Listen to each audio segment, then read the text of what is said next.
And we are live. Hi, I'm TJ Walker. This is the TJ Walker Success Show. We are all about helping you improve your communication skills and be more confident in your communication. So, hello to our friends joining us today on YouTube, Facebook, Twitter, LinkedIn, Instagram, a lot of other places, and a special hello to all of our good friends joining us on TikTok. Now, the reason I'm going back and forth is we don't have integrated on the same stream for everyone. So I'm talking to our friends on TikTok today through my cell phone. We're very quickly hoping to integrate that into our main feed so that we can have you a part of the community. But I do want to say hello to, so many friends on TikTok have already joined us. We've got Buzzy, Kevin has joined us, official NCED, Jerry has joined us, Finding Mima has joined us, Tom, user 1776, Bill Stein has joined, Gunner, Producero, so many good friends and folks on TikTok joining us today. If this is your first time, this is a place for you to ask questions about communication skills, public speaking skills, presentations, how to speak in front of a camera, how to speak at a job interview, one-on-one or to large audiences.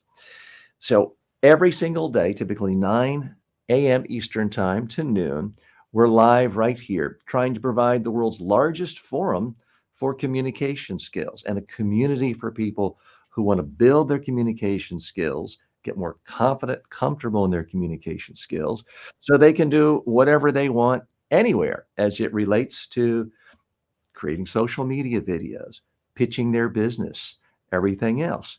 My colleague Ben is in the green room. Ben, do we have any technical issues you want to address? I mean, because I see a couple of different.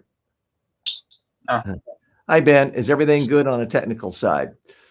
yes, everything is Okay. good. I saw you pop in a couple of different ways, so didn't know if we had an issue. Okay. So thanks so much. You can go ahead and stay with us if you like. Okay. So we are doing this live and we are broadcasting on 8 different social media platforms, including TikTok. So that's why you're seeing me look back and forth. I'm not ignoring you to look at a screen, and I'm not ignoring you, TikTok friends, to look at another screen. I have to look at both cameras back and forth occasionally. So if you want to join us live on camera and you're on TikTok, I am going to need you to shift over to my YouTube channel. If you go to YouTube and you just type in TJ Walker Success, you'll find my channel. If you go to the community tab, you will see a link to the StreamYard that we're broadcasting from today. You click that link, you can come right in and we'll share screens and you can talk to me and have equal footing, and your voice and your face can be seen and heard. So we'd love to have you. You can always post questions. Now, sometimes I miss the questions because they're coming in so quickly on TikTok. But if you post your questions on YouTube, Facebook, anyplace else, I do see those. And I will read your questions and I will respond to your questions. So this is a workshop of sorts. I am here. It's a live show. It's a community. I answer your questions, but I also take you behind the scenes of what a professional communicator does, what a professional content creator does, what an online course creator does. Because in these live sessions, I actually make courses and I make short form videos to push out on YouTube and TikTok and other places. I make long form videos and show you how I'm doing it. You actually see me doing it, mistakes and all, trip ups, stumbles, redo. You see it all right here. And I do this in part because I got to do it anyway. Why not kill 2 birds with 1 stone? And what I'm hoping is it motivates you to create your own content, to speak out. I'm a big believer that the number one thing that is consistent among all wildly successful people is they've learned a way of speaking about, of communicating what they do to empower other people, to mobilize other people, to motivate other people, to help them. Now, Elon Musk is not necessarily Anthony Robbins in his speaking style, but he's very compelling when he's in a room asking investors to give him billions of dollars. anyone who's wildly successful, whether it's the world of politics, business, finance, they get really good at speaking to people, whether it's one-on-one, whether it's online, whether it is in committee rooms, boardrooms, or in front of 10,000 people. I think that's the number one ingredient that is really consistent among all wildly successful people. So that's what we're trying to help people do right here, is be more successful by getting better at their communication skills. And again, it's great to see so many regular fans and friends and community members on YouTube and Facebook and LinkedIn. But it's also great to see just the hundreds of people pouring in on TikTok. And if you have a question, I'm going to try to read those. It is harder because it's coming in on my phone and it's simply harder to stream. But I see Ricky has joined us, Anthony, James, Blanca. So glad you could be here. Ed, Nurse, and Rorik 1903. I would love to have you on, but I'm going to need you to come over to my YouTube channel because I can't connect on StreamYard on TikTok today without it pushing everyone else away. But we already have what appears to be hundreds of people on TikTok joining us. Brickville says, why ignore TikTok? Show your support instead of putting it aside like that. And he mentions a political party. So I'm not quite sure I know what you mean by that, because I'm not ignoring you. I am right here, but I can't save the video, put it on my YouTube channel, and communicate with a much larger community I have on Facebook, YouTube, and other platforms,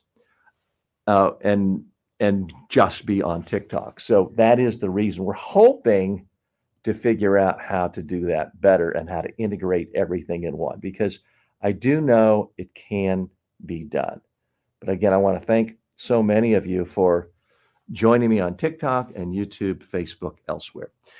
We have several comments have come in. Ayush says, hello. Hey, and thanks so much for joining us, Ayush. If you have any questions or a topic you'd like me to go into more detail with, please let me know, because I do see you right here. Ayush says, baffled. I'm not quite sure what that means, but if you want to elaborate or even come on live, happy to have you. We've posted the link. If you hit the link that's in the comments section on YouTube, you will see how you can join us. So more than happy to have you join us on screen. We have someone else who didn't sign into StreamYard, so I can't see their name. They're joining us from Facebook. Says, hello, TJ. One of your courses got me a job before. Shame it didn't last because it couldn't be fully remote. But the advice is sound and can vouch for it. My question is, how do you come up with answers to blindside interview questions? Okay.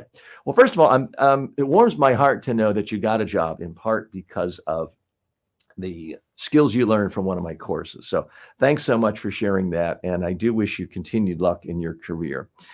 The issue of a question that is blindsiding you in the interview is one that concerns a lot of people, rightfully so. You're in an interview, the stakes are high, your entire career could be at stake here. So it's completely natural and normal to be a little tense, to be a little nervous, uncomfortable. Sometimes people ask you really tough questions, not because they expect you to have a perfect answer or really any answer. They just want to see how you react to surprise or the unknown or something unpredictable. So the important thing is not to get flustered or angry or upset or how dare you ask that question. They want to see how you react, because in most jobs, there are going to be unpredictable things that happen. There are going to be different people tossing things at you at different times. They want to see how can you react to unpredictability. So the important thing is don't look flustered. Don't be afraid to pause. So if someone asks you a question, if I'm talking to someone and they say, well, TJ, how many media trainers are there in Sri Lanka today? I don't know the answer to that. But what I could say is, I don't know. What I can tell you is there are media trainers, communication skills trainers in every country in the world. The important thing for you is to find someone you're comfortable with who you think can help take you to the highest level skill you have. You're not looking for someone to be your best friend or to play cricket with or anything else. You're looking for someone to help take you from where you are to where you want to be. What I've done in my career, and then I would go on in a positive way. So I didn't know the question. I wasn't expecting that question. I didn't know the answer, but I dealt with it in a simple, focused way, in a non-embarrassed way. I didn't act like I was embarrassed, and I went on to something else. So that's what I'm talking about. Oh, Brickville says you had 9 people on TikTok and 3 people on YouTube.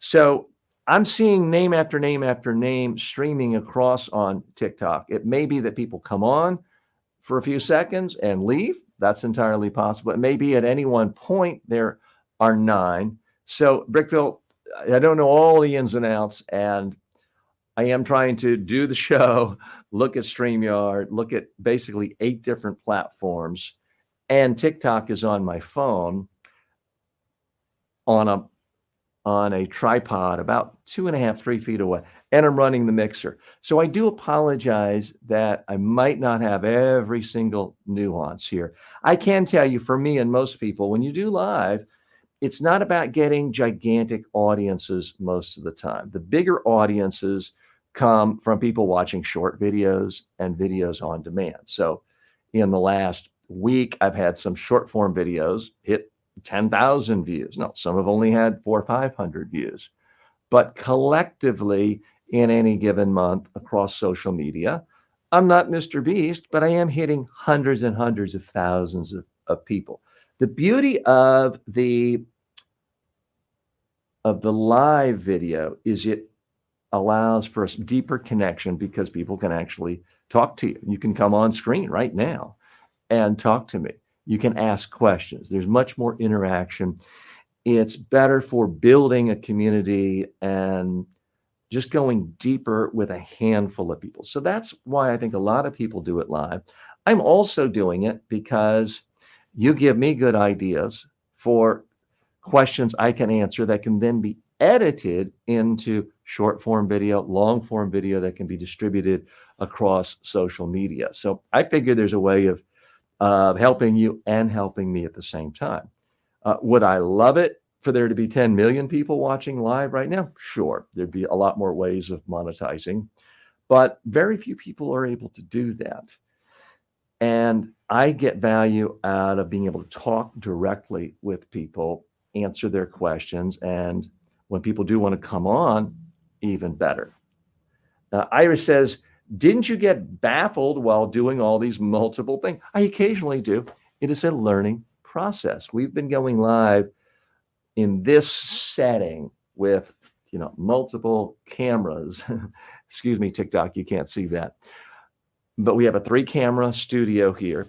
This is not a digital backdrop. This is a real studio, a real room with depth.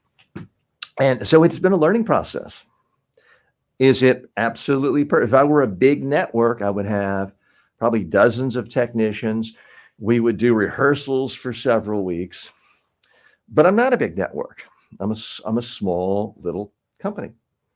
And so this is learning by doing. What I have found with most people who are really successful in the modern media world, the social media world, is they start off small, they iterate, they try to get a little bit better with each video.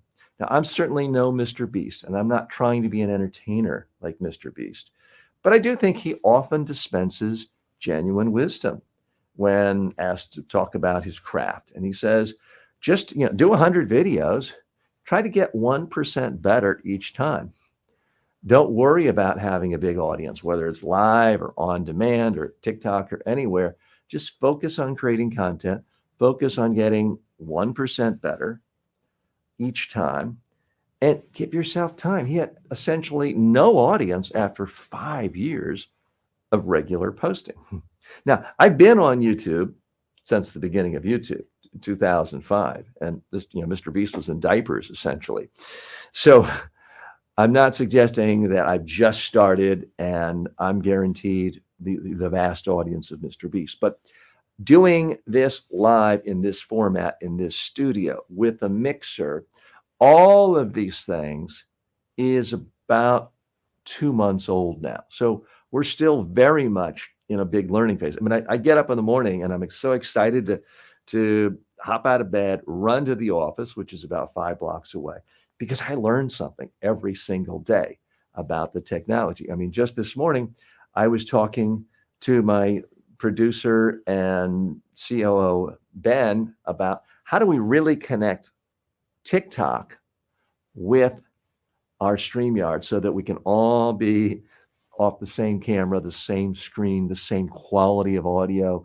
So those of you hearing me on TikTok, you're probably hearing a little bit of an echo because I don't have a microphone in.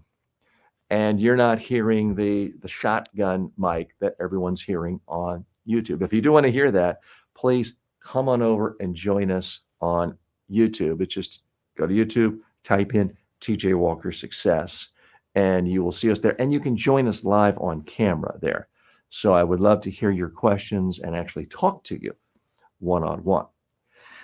So R. Romer says, I've learned a lot from your videos and appreciate them.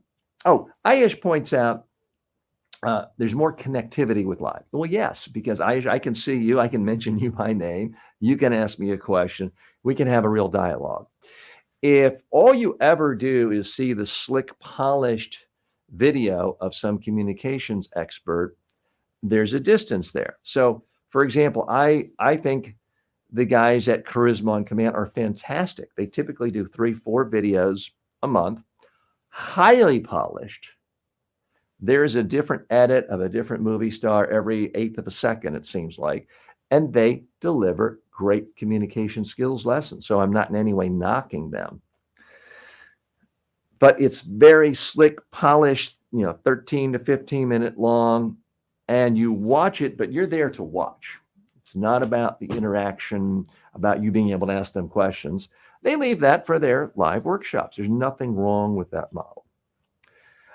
I also have online courses and online workshops, but I also wanted a way to really connect with you live so I can help people more, connect people more. And it's a different type of a media business. Now, theirs is wildly successful. They have like 6 million views per video.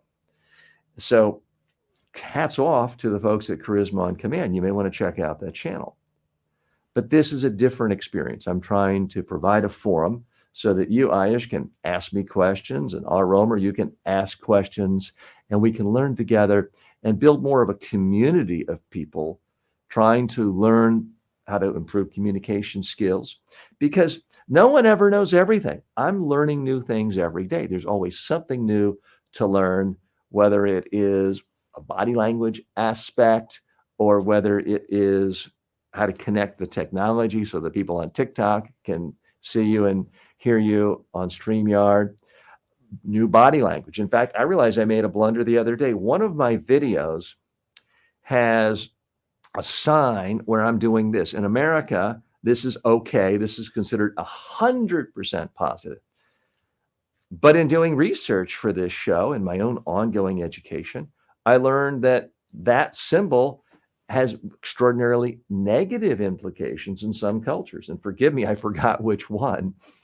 But I'm trying to always learn. I don't have all the answers when it comes to communication. I make mistakes. But what I can tell you is I've made a career out of communicating and out of helping people communicate and out of creating content that helps people communicate. And it's a really fun career. And without seeming like a braggart, it's a lucrative career. If I can do it, a lot of you can do it too. And I'm hoping that you see something here, even when you see a mistake I make, that motivates you and say, well, if this guy can make mistakes like that and charge clients a lot and make a lot of money, I should do it too. You're absolutely right. I'm hoping that is the conclusion you make. Aya says, great thought process. Well, thanks a lot. And says, yes, consistency is the key to keep going. I have plenty of flaws, believe me. my family members, some of the people who work with me will tell you, yeah, TJ has lots of flaws. But one of the strengths I have going for me is consistency. I consistently tried to figure out how to make online training courses work. I started in 1998 and I basically failed till about 2015 and didn't really succeed till about 2019. So I had about 20 years of failure, but I was consistently learning, trying to get better. And then things exploded in a positive way. And that's exactly essentially what I'm trying to do here with this live show is I'm doing it live every day. I'm building my reps.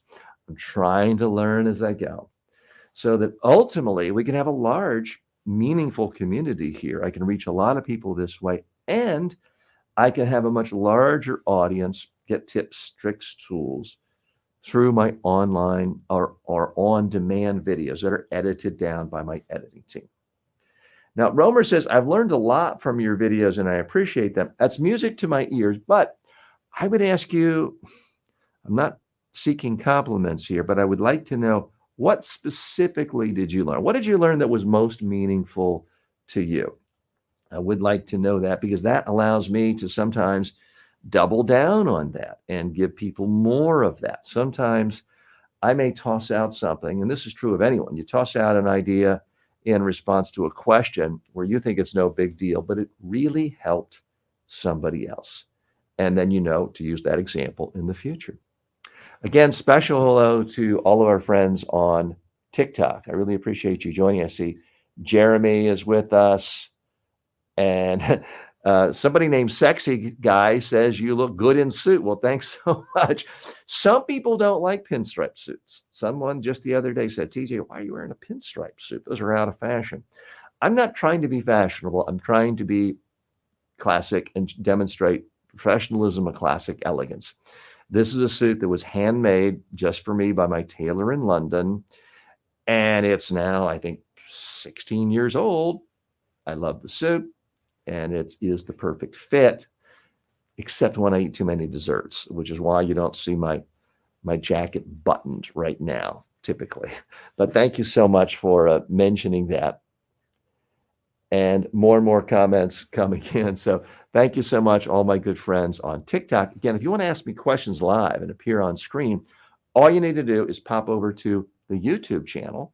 It's TJ Walker Success on YouTube. And there you'll see the link in the comments section of how to join us live on camera. You can also send me private chats too, because there's a private chat function in StreamYard. Okay, so what I'm going to do right now is shift right into making content.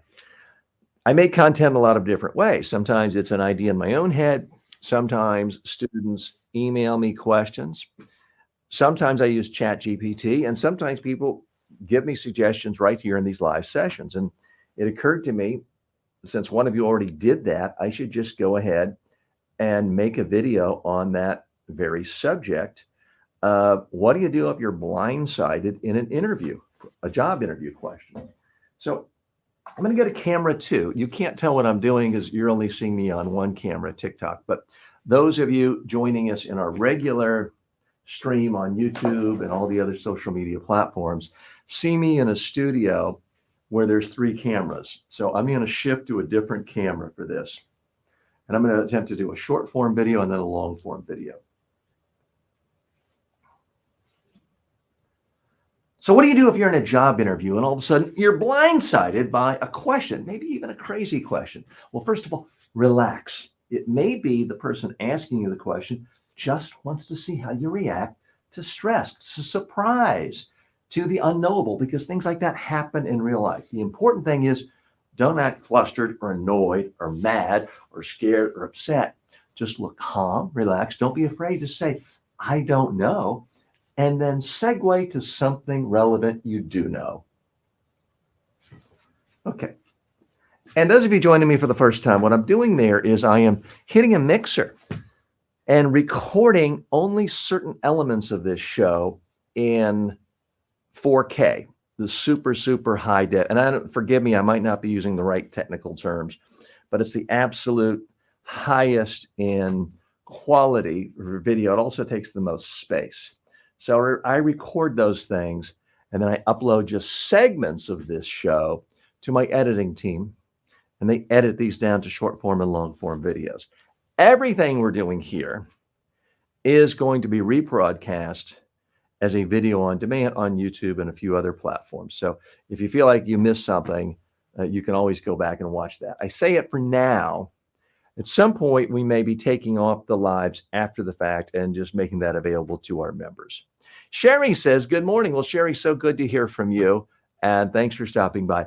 Please let me know if you have a question or if you have a particular topic you would like me to address in creating a short form or long form video. I would love to hear from you. Okay. So right now I'm going to try to make a long form video. I'm going to shift my TikTok camera. And I'm going to go to, whoa, I just knocked the camera down. Sorry about that, TikTok. You just crashed right into me. Sorry about that. Okay, so I shift to a different part of my studio here. I'm going to try to, and forgive me, you're going to see the microphone there. When I put it in other positions, I then block my main studio camera. So apologies for that. So I'm going to make a long form video dealing with that question of what happens if you're in a job interview and you're blindsided by a tough question. What I'm going to attempt to do is about 8 minutes, because that's what resonates typically. Oops, and I do see this camera.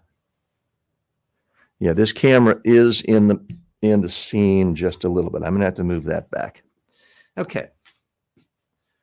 So I'm at 26:51 minutes. I'm going to try to do 8 minutes on this. So what do you do if you're in a job interview and all of a sudden you're blindsided by a question out of left field? It's not something you were expecting, yet it's a job interview. You feel the pressure. You feel like, oh, I got to answer something. I could mess up my career. I might not get the job from it. So it's completely natural to be concerned about this, to be a little anxiety about this. I get it. I understand it. But time out. Let's take a step back. Here's what might be happening. The prospective employer might be testing you. They don't expect you to know the answer. They simply want to know, how do you react to stress? How do you react to surprise? How do you expect or react to the unknown? That's what they're doing sometimes. The key thing is, don't get angry. Don't get upset. Don't say, how dare you ask that? Don't act all flustered. I don't know, because that becomes the most memorable moment of your interview. That can tell them you're someone who doesn't react well to pressure. I can tell them that you don't react well to other people throwing surprises at you. And in so many job places, so many workplaces, there's surprise, especially if you're dealing with the public. So what is important is not that you have the answer to every single question. That's impossible. You could spend 10 years preparing for a job interview, thinking of every possible question. By that point, the job's probably obsolete. Of course, you want to reflect on a whole variety of questions that could come up in your job interview, but you can't think of everyone because there's an infinite number of questions that can be asked. Here's my recommendation. If you hear a question that just blindsides you and you think, well, I never thought of that, don't be afraid to be candid and say, I haven't thought of that. Be genuine, but be positive. Don't be overly emotional. Don't act embarrassed. That's really the key thing. Don't be afraid to say, I don't know, but what I do know is, and then try to bridge to something relevant, or say, I don't know, that's a fascinating question. I'd like to explore that more. If it's something broader about the industry where you really don't know. Now, if someone asks you a question about what was your first job and what did you not like about it, and it's entirely personal, again, the key is don't act embarrassed. Don't act flustered. Don't say, I don't know, that's been quite a while. When I look at my work career, I think of it sort of as a succession of progress. I love the money I got from the paper route. And now that I think about it, I didn't like getting up early. do it something like that, where you're showing them you can think on your feet, you can be a real person, you can be likable, you can be articulate. It is okay to stop and think for a few seconds. Now, if you're in a job interview, you're going to feel like, oh my God, I'm not saying anything. I have to say something every second or this is going to be embarrassing. No, you can pause for a couple of seconds to reflect. There's nothing wrong with that. You're showing the interviewer that you are reflective. That is a good thing. They want people to work for their organization who can, in fact, be reflective. That's great. So, for example, if I'm being interviewed by a prospective customer who says, well, TJ, why should we hire you? How many other media trainers and public speaking coaches are there in Sri Lanka that we could possibly hire? The answer is, I don't really know. But if someone is interviewing me because they're considering hiring me, I could easily say, I don't know how many are in your country. What I can tell you is that in every country in the world, there are some professional media trainers and public speaking coaches. It's important for you to find someone that your number. It's important for you. Note to editor. We're going to edit that part out. TikTok funds, that's what we do. I mess up here and then I make notes to my editor so we can take that out. Okay. The important thing is, edit, and I forgot where I was. This happens sometimes when I'm doing aside, so forgive me for that. This is why I want you to see this. I want you to realize nobody's perfect every single take. No one just does everything smoothly in every single take. I do it about 95% of the time, but not always. Okay. The important thing is when you're hiring a media trainer or a coach, to find someone you're comfortable with, number one. But number two, make sure you're convinced that coach can take you from your current skill level to where you want to be. You want to be great as a communicator. That's really the number one thing. You're not looking for a new best friend or a new pickleball partner or someone to go to dinner with. In some ways, it's no different than finding a surgeon. If you have a family member with a heart defect, you want the best surgeon in the world who has a track record of fixing people with those heart defects so they have a healthy heart and live a long life. When you're selecting a media trainer, a public speaking coach, you want to find someone who is going to help you get from your current level to the point where you are fantastic. Every single speech you give, every single interview you give. That's what I can do for you. Okay, so I was asked a question in that job interview, in my context, that blindsided me. I've never had anyone ask me, how many other media trainers are there in my country? Meaning their country. It's not a question I expected, not a question I know the answer to. But the key thing is I listened. I candidly said, I don't know, but then I bridged information that I thought was relevant. I didn't just ignore their question and go back to, and you should hire me because I'm great. I tried to really listen, dig a little deeper to figure out what are they really looking for? Why would they be asking that question? What's their true goal? And that's my suggestion for you. When you hear a question that's blindsiding you in a job interview, really listen carefully. Listen to every nuance of the question, because so often there's a question within the question, or so often there are multiple pieces of the question and you can answer a part of the question. If you answer even part of the question, they're going to give you credit. Most likely they are going to forget the fact that you didn't answer all their question. So, for example, someone could ask you, well, why did you leave your last job? And you just weren't expecting that. And the truth was, you just hated it. You hated the boss. They had a horrible personality. Maybe they had stinky breath, but you don't want to talk about how much you hated your boss and his stinky breath in a job interview because there's too much negativity. I don't want you to lie, but I do want you to focus on the positive and not derail the interview because of some question that you weren't expecting. So in the case of, why did you leave your last job? I think you can honestly say, well, there were many, many things I learned in that job, and it was a part of my development. I think it helped make me a better employee for my next job, which is why I'm here.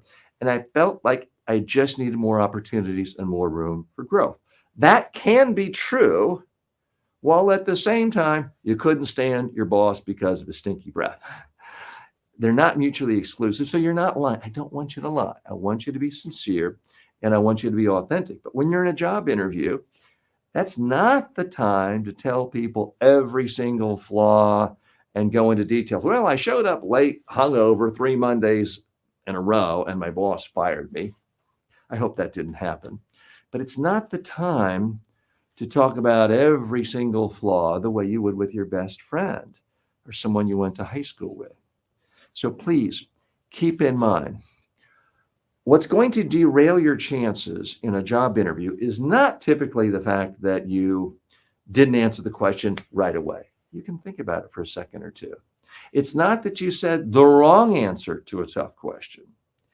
It's the fact that you seemed flustered or embarrassed and you couldn't handle a little bit of stress. So I want you to come across poised, relaxed, confident, no matter what comes out of your mouth for those tough questions. The bigger picture is this. Number one problem most people have when they're in a job interview is not that they gave a bad answer or the wrong answer to a tough question or a blindsided question. The number one problem most people have in a job interview is that 2 seconds after the interview's over, the person interviewing you didn't remember anything you said. Nothing stood out. They had to interview you. They interviewed 5 people before you, 4 people after you. A day or 2 have gone by. And when the committee gets together, their boss says, who do you want to hire? They don't remember you. So the main thing I want you to really focus on in every job interview is really making a case through stories, demonstrating your expertise and passion. That's what will get people to remember you. That's far more important than how you answer any question. Okay, so that was 10 minutes. So we talked earlier about learning and improving skills. Let me bring the TikTok folks back. We talked about what we're trying to do here and learn more. I'm trying to learn myself. I'm trying to learn timing issues. I've gotten a lot better for my short form videos, knowing I can do something 30 seconds or less. When I'm doing an Amazon influencer video, which I typically do in the last half hour of our live sessions, I've gotten pretty good at doing things 15 seconds or less, because that's the time frame that generates the most views for me anyway on Amazon. But where I'm still trying to learn is how to do a better job of long form videos, because the YouTube algorithm typically likes videos that are at least 8 minutes long. They can show more ads, they can push it out to more people. YouTube wins, but the creator wins as well. So that's something I'm trying to build as well. Sherry says, I know this is off topic, but you have gorgeous teeth. Well, thank you very much, Sherry. I appreciate that. It's an interesting topic in that occasionally, I would say there's been 2 times in the last week, but it's sometimes only 2 times in a year where someone will say they hate my teeth. And so I appreciate your kind thoughts, but the point I want to stress to a lot of you is, don't let the fact that you're not physically perfect deter you from speaking out. Don't let that deter you from making videos, whether it's on YouTube, whether it's on TikTok, whether it's online courses for Udemy or Skillshare or other platforms. If you put your ideas out there and you try to help a lot of people, there's a teeny tiny percentage of people who are going to want to talk about you physically. And some of them will be really nice. Several of you have been very nice today. Some of you are going to be mean. And what I urge you, don't let that slow you down. Don't let that impede you. Don't let them shut you up. Because here's what I've found. I think without exception, is when someone writes a comment saying, TJ, I hate your teeth, or TJ, your skin is all wrinkled. Someone wrote several times in the last month or so, hey, how about using some face cream? How about some Jergens lotion on your face, talking about my wrinkles, presumably. People have talked about the fact that I don't have thick, luxurious hair on top anymore. Every single time someone has made a comment like that, if I go to their YouTube page, it's always the same. No picture of themselves. They've never posted a single video sharing a single idea they have. They've never helped anyone. They've never educated anyone. They've never entertained anyone, putting forth their own face. They've lurked in the shadow. Here's what, and forgive me, TikTok, you can't see this. These are people who are hiding behind the curtains, throwing cheap shots. That's what they're doing. So you have to realize what the situation is. And Sherry, you weren't doing that. You were being very positive and upbeat. So I do appreciate that. You made my day. Thanks a lot. I think you can't take any of this too seriously. Because if you're in the media, you'll have, in social media, you'll have some people praising you for things that are not particularly relevant. You'll also have people attacking you and saying mean, nasty things too. But I urge you, don't use that as an excuse to not enter the game, to not create your own course, to create your own YouTube channel, to create your own TikTok channel.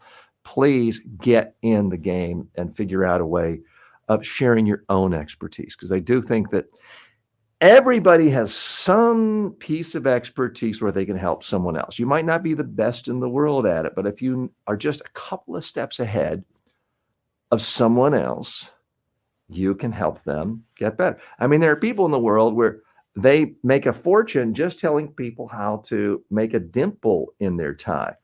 And sorry to sound profoundly superficial, I was so happy today because this is the best dimple I've had in my tie for a long time. For me, it's sort of hit or miss.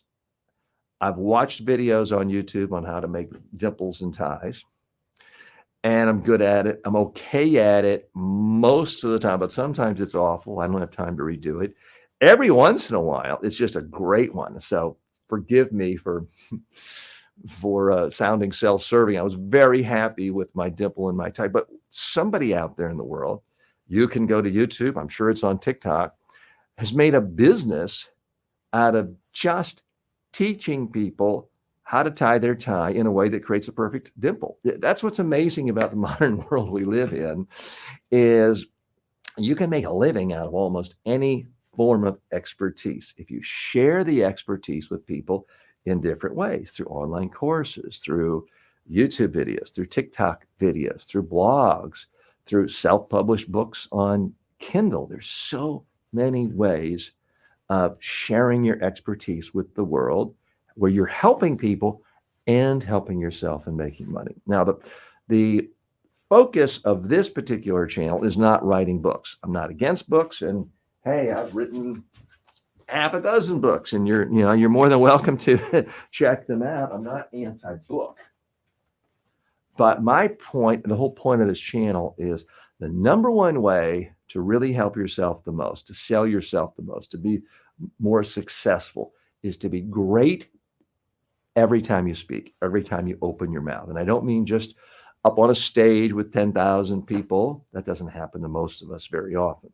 It's one-on-one, whether it's a job interview, whether it's a weekly staff meeting with 3 colleagues, whether it's giving a pitch to a boardroom, whether it's pitching investors for your own different version of a TikTok application. Success in life, so much of it comes from your ability to speak and to persuade people to do something for you, whether it's to buy from you, invest in you, vote for you, marry you. Everything in life that is important to you, ultimately, I believe, happens primarily because of how you speak. Of course, there are exceptions. If you win an Olympic gold medal through downhill skiing, your skiing skills are going to be more important than how well you give an after-dinner speech. But Even with the Olympic skier, if you look at someone who wins gold medals when they're 24, most of their income throughout their whole life, by the time they get to 70, it's not going to be from skiing. It's going to be from them speaking as an endorser, as an influencer, as a professional speaker. So even athletes who first become prominent because of very specific, unique athletic skills, physicality, ultimately make more of their money by speaking on video. And even to date, there's so many college athletes. The laws have changed in the United States so the college athletes can now make money as influencers. They're making money quite often by speaking in videos for YouTube, Instagram. Yes, a lot of athletes are just really buff and can take pictures of themselves and get endorsement deals from that. Long term, the ones who make the most money know how to speak, and they speak regularly.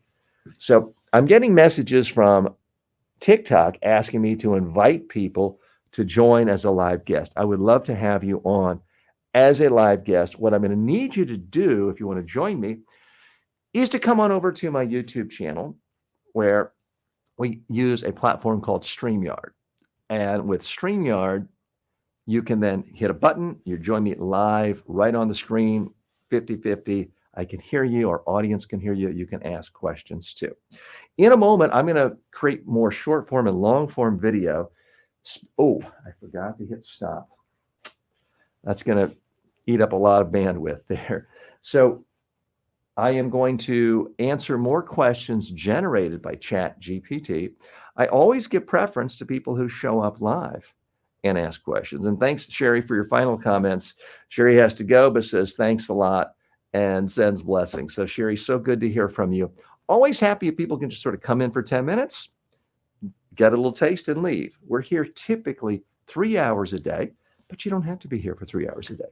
What I'm trying to do is to be flexible to reach as many people as possible. Some people want 15 seconds a day of improvement on communication skills. They can watch one of my short form videos.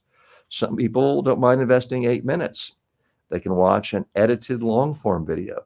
Some people want to spend a half an hour. They come into our live channel and spend part of our 3 hour section. You want to spend 3 hours with us? You can. If you want to come in for 2 minutes, you can do that as well.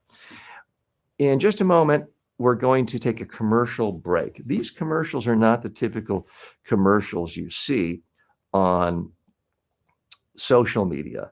These are commercials I actually made for the Amazon Influencer Program. And once you make a video ad for Amazon Influencer, it's your ad. It's not Amazon's. You can use it any way you want. So I'm using it right here. And you'll see links to various products that I personally use and I personally endorse and recommend to other people. So I'm doing this for a couple of reasons. I want you to see how simple these ads are. These ads, most of the time, were done in one take with zero editing. Now, I think my production staff added a little music and a graphic where people can buy it, but the original ads, as shown on Amazon, zero editing. And I'll be demonstrating those later on today. So we're going to show, I'm going to make sure I click the right button. So I'm going to hit present. I'm going to hit video, and I'm going to go to my ads. Hydra Peak Thermos seems like a part of the family. I use it every day. So I'm going to run these ads for a few minutes. Gives me a time to just sit down, take a little water. I'll be right back with you. We are live. What you're about to see for the next few minutes isn't live. We're pushing it out. It's a video on demand, but I'll be back live in just a few minutes. So if you have any questions at all that relate to communication skills, post them in the forum.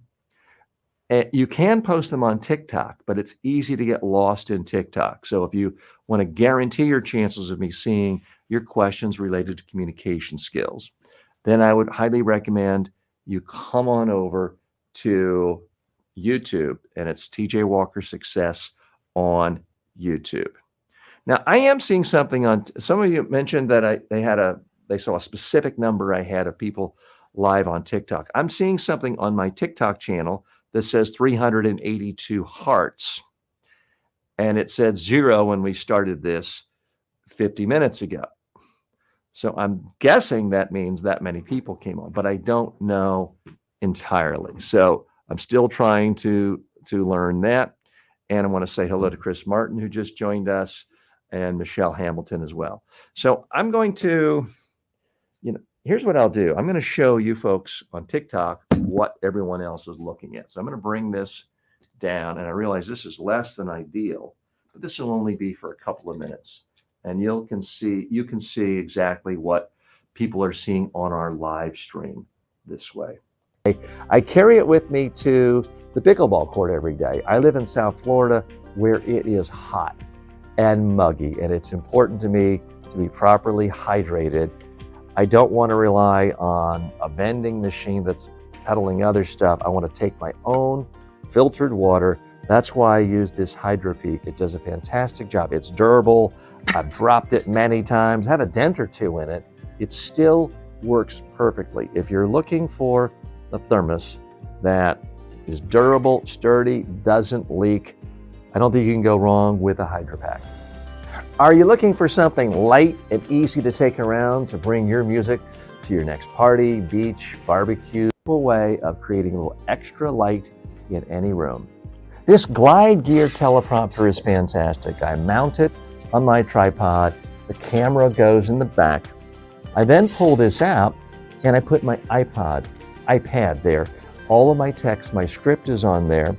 I can use software to manage that. And now I can be in front of this, whether it's 3 feet, 8 feet away, looking directly into the lens of the camera, following a script.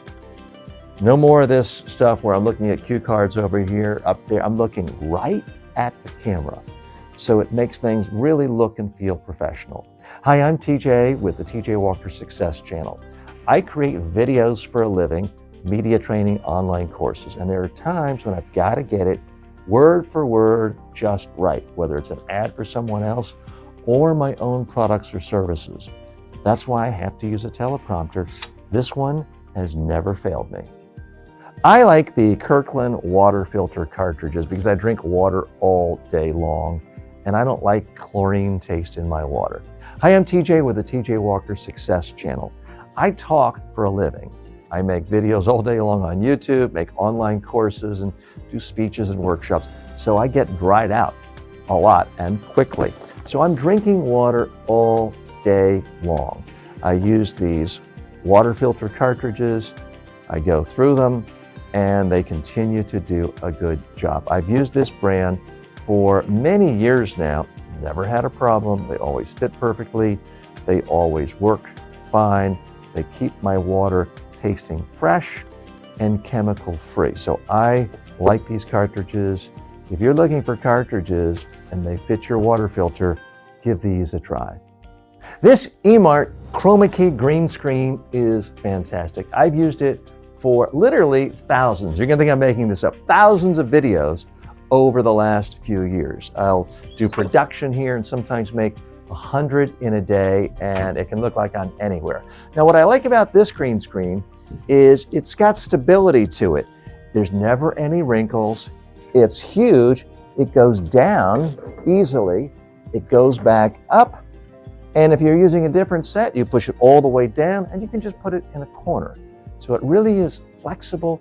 It looks great and it will help make your next production really look first class. I like books, but I don't like them falling down and cluttering up the house and the office. That's why I love these bookends.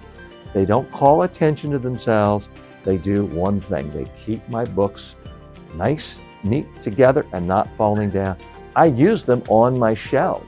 They work well at home and the office. If you want to have a neater book collection, you can't go wrong with these bookends. I love seltzer water and sparkling water, but I hate having to go to the store to get it.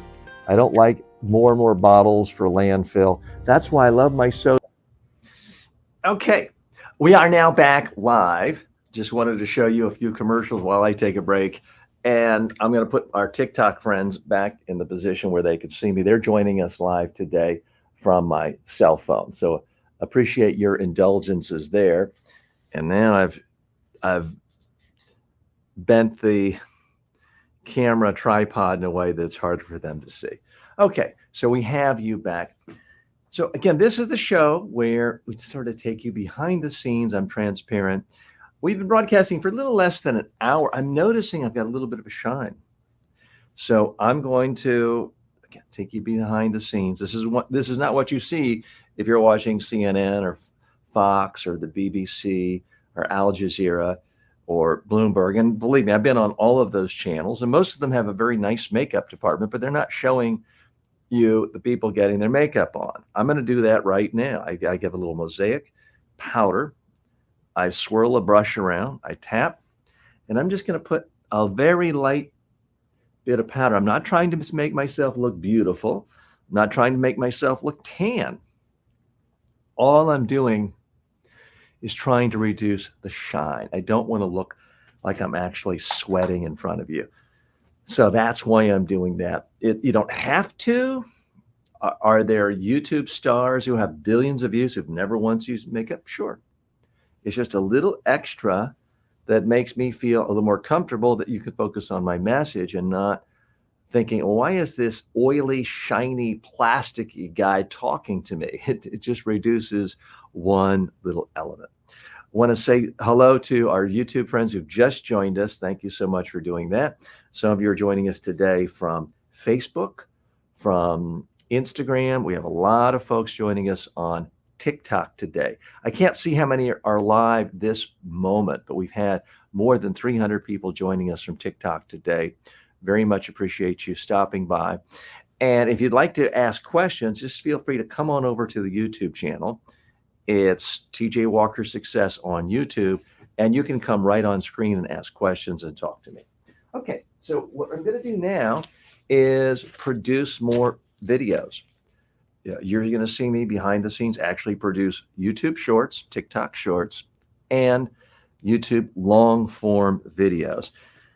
These are questions generated by ChatGPT, culling resources from all through the internet, chat rooms, messages, websites on what people are actually talking about as it relates to communication skills. So here's a question generated by artificial intelligence. What can I do to avoid using excessive hand gestures that might detract from my message?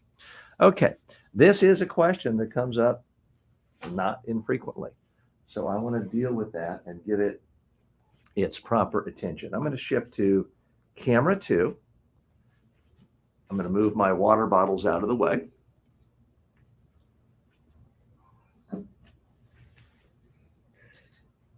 I'll move our TikTok friends so they can see me. And I'm going to hit record.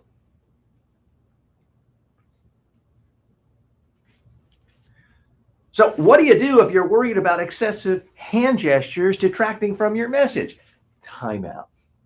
I want you to ask yourself seriously, how often have you noticed a speaker and said, wow, they've got great messages, but they're doing all this stuff? I'm willing to bet it's not very often. And yet, how often have you heard a speaker and said, wow, they look stiff and boring and uninteresting. I think I'll check my email. I bet that happens every day. In my experience, when people judge themselves, they think their hands are moving too much.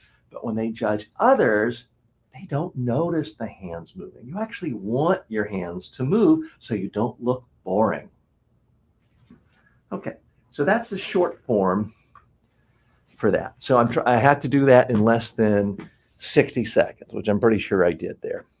What I shoot for is more like 30 seconds for a short form video. That tends to work best with my audience. And Beverly, thanks for joining us on TikTok. And I want to say hello to Willie and Michael as well. Thanks so much. If you have any questions that you want to see me answer in either a short form or long form or medium form length, I'm happy to do so. So thanks for doing that. Now what I'm going to try to do is a longer video. And being quite candid with you, I'm not sure I have 8 minutes to say about that, but I'm going to try because that's what the YouTube community and the YouTube algorithm typically wants if they're going to spread a video that isn't a short form video to a lot of people. So let's talk about that right now. And I'm also going to make a note that I've answered this question in a short form and now in a long form too. Okay, so we're going to go to camera one. I'm going to move this so that my friends on TikTok can see what I'm doing. And TikTok is asking me to verify that I'm still here. I am still here. And I see that I've moved the camera in such a way that I'm blocking my main studio camera, which I do not want to do. So that's one of the challenges of trying to do a live feed show with multiple cameras. And I did see some more messages sort of zooming in here from TikTok where someone, I think, I don't know if you gave me something or a creator push or something like that, but I very much appreciate you being here, number one. That's really the main thing. Okay, so let's go into the long form version. I'm going to set my watch because, again, I'm trying to do these about 8 minutes long. We're going to try to do this topic of what do you do if you're worried about excessive hand motion.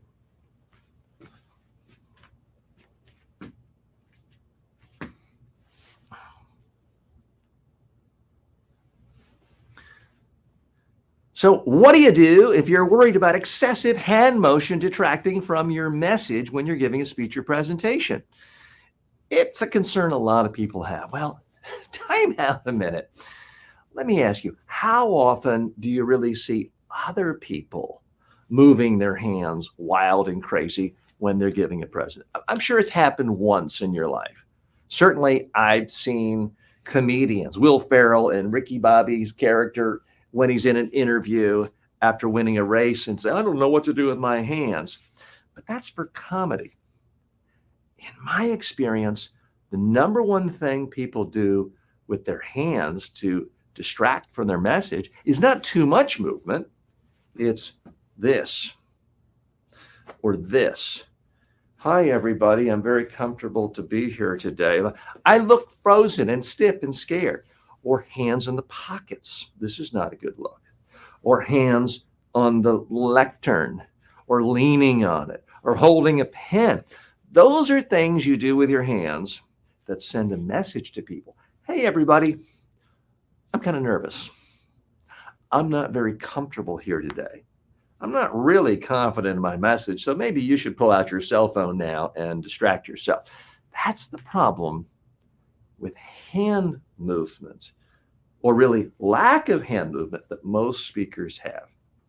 Now, we as human beings all move our hands when we speak, when we are comfortable and relaxed. If you doubt me, go to any sports bar anywhere in the world, put earphones in where you're listening to music and you can't hear anyone, and just watch people, especially after a particular sports team they're watching has scored a goal or made points or there's a controversial call. You're going to see people's hands moving the whole time. And none of it is contrived. They're not thinking, I'm now going to bring my hand up here to demonstrate the fact that I'm displeased with the referee. No, it happens naturally. Now, here's what I've observed in my decades of working one-on-one with executives all over the world in their presentation skills.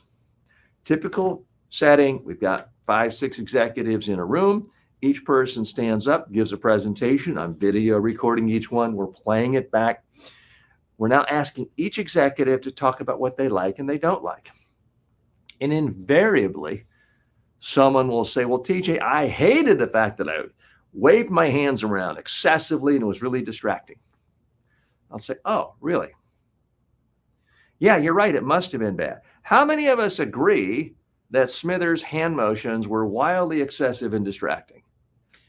And people look confused, like, what are you talking about? Didn't even notice. Then we go back and look at the video. And what happened is the person's hands were moving like this, completely natural, in sync with what they were saying. So there's something about watching yourself on video, seeing your hands move, that just feels weird. It seems like it's wrong. Somewhere a long time ago, someone said, a professional speaker, a professional executive doesn't move hands in a distracting way. And it sunk in. Guess what? It's just a myth. It's complete, utter nonsense. In my experience working with executives all over the world, and I have students from every single country in the world but one, North Korea, and I've trained in 45 nations. I can tell you, in every nation in the world, when you speak, your audiences will perceive you as more comfortable and more confident with your hands moving. Is it possible you could really overdo it? It's possible. It's extremely rare. I think I've seen it happen maybe twice in the last 30 years, working with tens of thousands of executives face to face. So I want you to worry about real risk.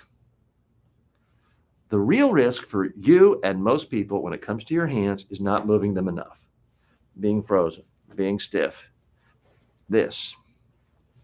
Now, it's possible you could do some sort of fidgeting because you're trying not to move your hands. What you want is your hands to simply move the way they do all day long when you speak. The second you try to control them, to contain them, you're freezing not only your fingers, but muscles in your hands, your arm, your upper arm, your shoulder. You're containing your vocal cords, and before you know it, you've become sort of flat, monotone, and boring. That is what detracts from your message, not bringing your hand up or gesture, or even pointing, even though somebody could somehow get offended with an occasional point. Worry about the real risk. For most of us in the United States and the Western world, our biggest danger in life is not that we eat too much broccoli or exercise too much. In theory, you could eat too much broccoli or exercise too much. But the far bigger risk for most of us is we don't exercise enough. And we eat too much processed food and too much pizza, not too much broccoli. I deal in the real world, in the real speaking world. The problem is not that you're moving your hands too much, that you're moving your hands excessively, detracting from your message. The real problem is you're not moving your hands enough. Okay, so that one I failed. Now, it doesn't mean that the video couldn't be successful, but that was about a 6-minute tutorial. And what I've historically tried to do, whoops, my camera tripod just fell over. And those of you wondering, what am I doing? I'm manipulating my camera so that my TikTok friends can see me because I'd moved it just a moment ago. What I've traditionally tried to do for my Udemy students, my online course students, is to just speak as long as it takes to cover a subject, not worry about the length. If it's 20 seconds, it's 20 seconds. If it's 20 minutes, it's 20 minutes. I historically have not really tried to worry about length. And what I've noticed in the online social media world, which is a little different from Udemy, it's different from online courses, it's different from live webinars, is there are certain thresholds. If you want to do a short video and you have a choice between 61 seconds and 59 seconds, you're a lot better off doing the 59 seconds because it then sort of fits the mold of what the various platforms are looking for when they push out short form media. They have to make some distinctions. With YouTube, they typically like videos 8 minutes or longer. They can insert extra ads. They have higher watch time if you can get people to watch that. Now, this can change from time to time. And there may be some of you saying, well, TJ, you got it all wrong. That's the way it was last year. Everything has changed. So these things do change. I don't hold myself out as the world's greatest expert on all aspects of YouTube algorithms. Okay, we're going to go on to the next question. Again, I'm happy to take your questions. Let me just make sure I didn't miss any questions coming in from our TikTok friends. So many of you have joined us. I appreciate you doing that.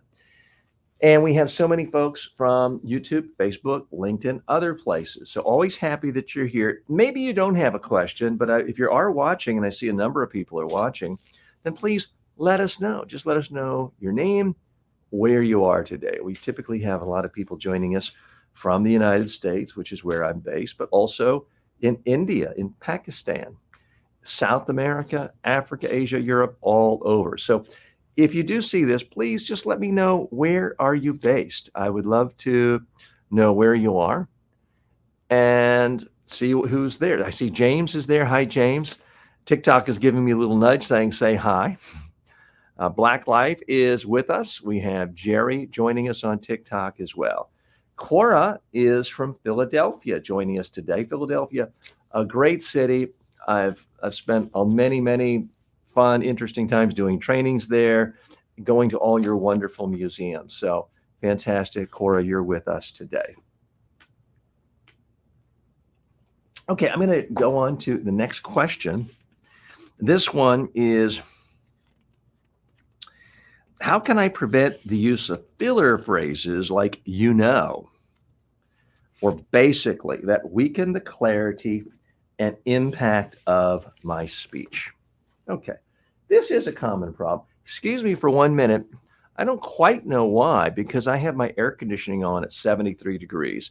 I'm all of a sudden feeling warmer, and I think you can see I'm actually starting to sweat a little.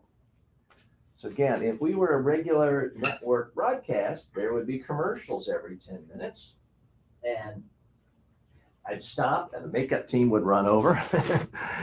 If this were like most YouTube channels or TikTok channels, the person's producing it would simply stop, put on new makeup, cool down, come back a half an hour. But we're doing this live. And I want to show you, warts and all, on exactly how content creators make things. So as I showed you earlier, I am wearing makeup. You can actually see the makeup. Now, I'm using makeup that is roughly the color of my own skin. I'm not trying to make myself look like I have some fantastic, glamorous tan, because if you do that, it's going to look weird. You're going to see tan here and light here. You're going to see some huge contrast, and it generally looks fake and weird and silly.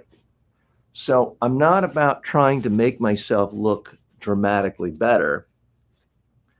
But hey, everybody has vanity. Everybody wants to look the best they can. I certainly don't want to look like I'm sweating.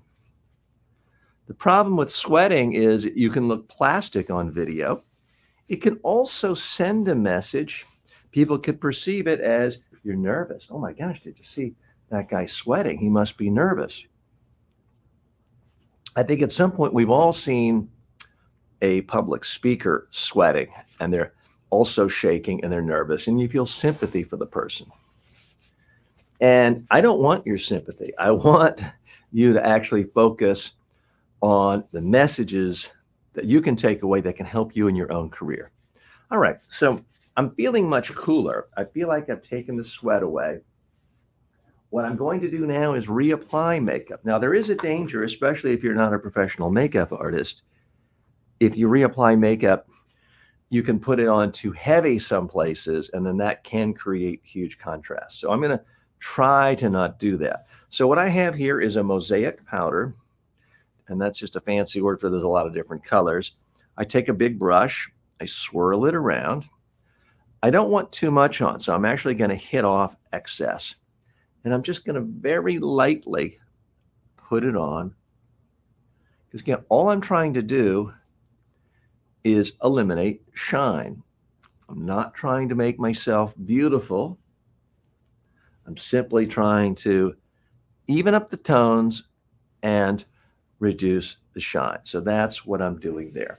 Trying to be fully transparent with you. Again, with the hopes that you can see, this isn't that complicated. You can go to any drugstore in the world, certainly any Sephora, and find a basic mosaic powder that matches the color of your skin. If you have skin a lot darker than mine, you're not going to want this color. You're going to want a darker mix. You don't have to. It's just a little bitty edge. Part of what I'm trying to do on this channel is give you every little teeny tiny 1% edge to make you either better or feel better, to feel more confident about every aspect of how you come across. Okay, so I'm going to reach down here to the list of questions. And the next one is, how do you prevent the use of phrases like or basically when you are giving a presentation? This is one that comes up frequently. It's a legitimate issue. So I'm going to do first a short form on that. We're going to go to camera 2. And I'm going to shift angles. Forgive me, TikTok. I'm going to not continue changing my angles with a tripod. It's just become a little bit too difficult.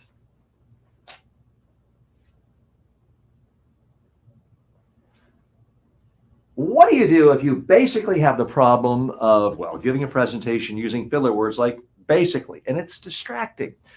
The number one thing you can do is practice, rehearse on video until you're comfortable with your presentation. The basicallys come out quite often because you're still not quite sure what you really want to say. But the other big issue is basically nobody's going to notice if you say basically once or twice in any presentation. So give yourself a break. Okay. So that's what I want to say there. Anytime I'm looking at questions, whether they come from you, my students, my own head, or ChatGPT or AI, I ask myself, is this something I can really do a good service with a short form only, or a long form only, or both? As I think about that one, I'm not sure I really want to do a long form on it. So for now, I'm just going to do a short form on that one. So we'll check that one off. They also asked for It's kind of the same thing. You know what? Let me do a long form one where I talk about both of those issues, since apparently artificial intelligence is detecting the fact that this has been picked up from a lot of different people. I'm getting a scroll message across on TikTok from a Michelle. Forgive me, I didn't see what it said, but I do appreciate so many of you joining and liking the comments and asking questions. Some of you giving favorable comments about my appearance today. So thank you so much for that. And thanks for our friends on YouTube, Facebook, LinkedIn, and other social media today for joining us. Okay, now I'm going to do a long form video on this specific issue of filler phrases of and basically. So I'm going to go to camera 1. I'm going to hit record. And I am going to be, I guess I'll try to move it, but I'm trying not to mess up that too much.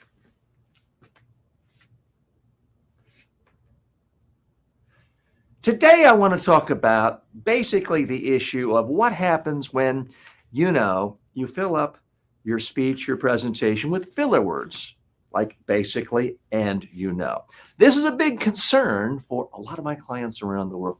TJ, I feel like I sound like an idiot because I watched a video of myself and I said basically a bunch of times and I said, Okay, let's step back. This is an easy problem to fix.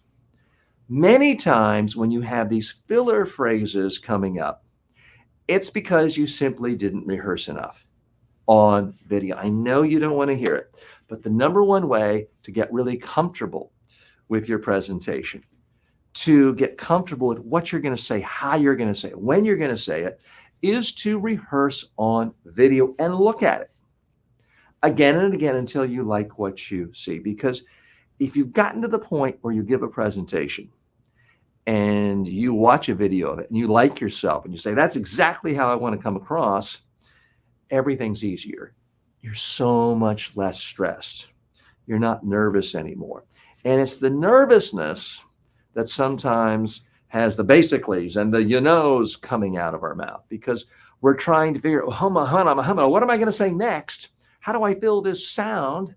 How do I not stand here awkwardly?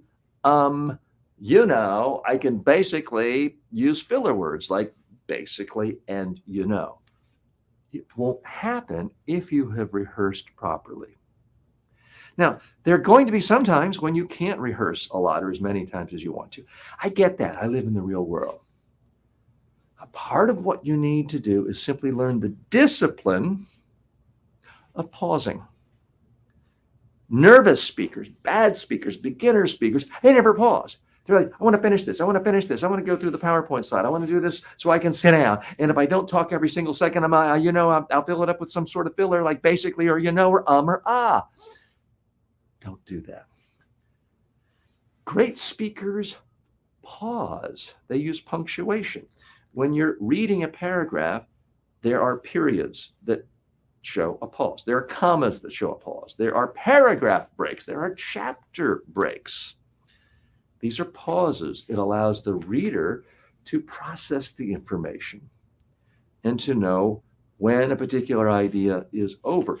When you are speaking, it's essential that you put pauses in. I don't mean an awkward pause like you finish something and you're standing with your mouth open trying to figure, oh my God, what am I going to say next? That's not what I'm talking about. I mean, you finished a thought. Maybe you take a step or two if you are standing in front of people. If you're sitting down at a table presenting, you look down and reflect for just a second or two. The first time you do this, you're going to feel awkward. You're going to feel like, oh my gosh, everyone's looking at me. I have to feel the sound. Let me put in basically, or you don't have to. Just pause. What I have found in working with top speakers around the globe and training them for decades is that the better the speaker, quite often, the more pauses in their presentation, the longer pauses in their presentation. If you doubt me, go to TED Talks on YouTube or TED.org and watch any one of the top 5 or 10 most watched TED Talks of all time. What you're going to see and what you're going to hear, lots of pauses. So you've got to give yourself permission to pause.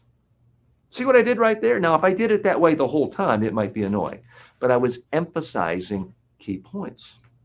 So the pausing worked. The right type of pause can underline your previous thought, can build anticipation for your next thought. So use it. Now, what I love about speaking is the fact that it doesn't require a lot of new fancy skills. If I'm trying to teach you how to hit a hole in one or dunk a basketball or play the violin at a world-class level, those are really, really hard skills. But pausing when you speak, it's something you've been doing your entire life anytime you have a conversation with someone you're comfortable with. So it's not really learning a new skill. What it is using a skill you already have in one part of your life and using it in an area that's a little bit different, a presentation, a talk, a job interview, something that feels a little more high pressure. But it's not that difficult because ultimately it's just doing nothing. It's pausing and not having anything come out of your mouth. So that's my advice on how to avoid saying excessive you knows and basically. Basically is basically a word that basically has no use. It's just extra fluff. And at some level, you know that, but also realize if you say it once or twice in a 5 or 10 or 20 minute presentation, nobody's going to notice. Nobody's going to care. Yes, if you say basically every sentence or every sentence, it is going to annoy people. Some of them may actually start counting and sharing with their friend. DJ just said 89 in an hour. That's a world record. It could happen, but it's extremely rare. So I want you to cut yourself a little bit of slack. When you're watching a video of yourself and you hear yourself say basically, or if it's every 10 seconds, yeah, it's a problem. If it's once every 10 minutes, it may simply make you sound more comfortable, sound conversational, sound relaxed, sound like a real person. So don't beat yourself up over it. Ultimately, focus on delivering interesting ideas, useful ideas to your audience. Rehearse on video. Have good stories, have good examples. Practice until you're really comfortable with the material. Note to editor, scratch that last sentence because I messed it up. Practice until you are really comfortable with it. If you do that, everything is going to work out just fine. If you say an occasional, basically, or well, basically, nobody's going to notice. Okay, so that one, well, my timer either stopped or I forgot to set it. So I don't know how long that one was. I'm going to hit stop on the record. We'll come back to that. By the way, we're sort of almost halfway done with our live session today. I'm having so much fun. We are taking questions. If you have questions from TikTok, on YouTube, anyplace else, I'm happy to answer your questions as they relate to communication skills, public speaking, speaking to the media. In the final hour, I will be making Amazon influencer videos. I'll be doing a number of book reviews today. And I'm doing this not because I'm expecting to make a fortune on the live stream today, selling $10,000 worth of books. I'm doing it in part to show you one person's journey becoming an influencer. Now, I have been creating content. I've been speaking on video for 50 years, believe it or not. And I have been doing trainings for about 40 years. I've been making online courses since 1998. And I've been making YouTube videos and social media videos since pretty much each platform started. But I'm relatively new to the game of selling other people's stuff. I've been selling my own courses, workshops, seminars, webinars, things like that. I'm relatively new to the game of trying to use my presentation skills to sell anything other than stuff that I create. And I know a lot of you have come to me and said, TJ, I'd like to speak more. I'd like to speak in front of audiences. I'd like to speak in a way where someone's paying me, the organization, an event, a product. How do you do that? And Charles, thanks so much for liking the video. I very much appreciate it. If you have any questions, I'm here live to answer them. So Charles, if you want to post a question, I might see it if you post it on TikTok, but if you come over to our YouTube channel, I'll definitely see it. It's TJ Walker Success on YouTube. You can also come on live and join me on camera if you want to do that. But Charles, thanks so much for stopping by.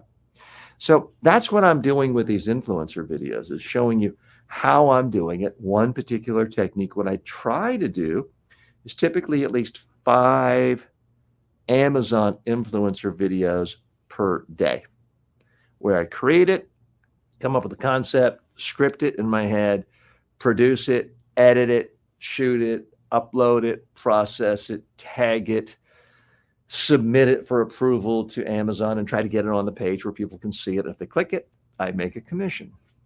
So that's a process. It sounds tedious. Parts of it are. I can tell you, if you're going to get involved with an influencer program, I'm not saying Amazon is the best or that it is the most lucrative. I do think from what I've seen, it's the easiest one once you get in, to sort of hop in. And to demonstrate that, I'm not just going to talk about it conceptually. You're actually going to see me do every one of those steps. So typically within a half an hour, I've done those dozen or so steps, not once, not twice, but at least 5 different times. So I think if you added it up, it's probably 60 component steps that have to take place. And I try to do it in a half an hour. Do you have to do it that way? No. Is it necessarily the best way to make the most money? No. There are people who spend 2 full days shooting, producing, scripting, editing, adding music to make their Amazon influencer videos, and they might make a lot more than I do. I'm not holding myself out as the absolute most profitable way of doing an Amazon influencer video. What I am doing, I think, is showing you one way of doing it, and I'm showing you the fastest, easiest way to get in, to start getting signals from the marketplace, figuring out what you're comfortable with, and getting some traction from the market. That's what I'm trying to do. So if you're interested in that, please feel free to join us. And I'm seeing some more messages scroll across on TikTok saying, well, I just missed the message. So apologies for that. If you do want to post any messages, I do try to periodically check what is sent into TikTok, and I do check the messages from people who are joining me live on YouTube, Facebook, LinkedIn, through the StreamYard app. So if you have any questions or you want to join me on screen with a question or a comment, or if you want to just demonstrate a pitch or have me critique a video or have other members of the community critique a video, you can come right on here and do that as well. Do me one favor. I see that we've had a number of thumbs up. It looks like the Facebook thumbs up. But if you're getting any value out of this video, if you could just take a second, do a thumbs up on whatever platform you're on, whether it's TikTok, YouTube, Facebook. Leave a comment. It can just be as simple as what Cora wrote. She's in Philadelphia, PA today. Leave a comment of where you are. And if you have any upcoming speech or presentation, if you want to make a note of that, if you want me to address some aspect of that, please let me know. All right, we're going to go on to the next question posed by artificial intelligence. These are questions that have come to me from ChatGPT. So what are the risks of not rehearsing the technical aspects of my presentation, such as the microphone use or slide transitions? Wow. Fantastic question. That warms my heart to know that people are really thinking about that. So what are the risks of not rehearsing the technical aspects of my presentation, such as the microphone use or slide transitions? So I'm going to go to camera 2. I'm going to be out of screen for just a moment, my TikTok friends. So again, the question is, what are the risks of not rehearsing the technical aspects of my presentation, such as microphone use or slide transitions?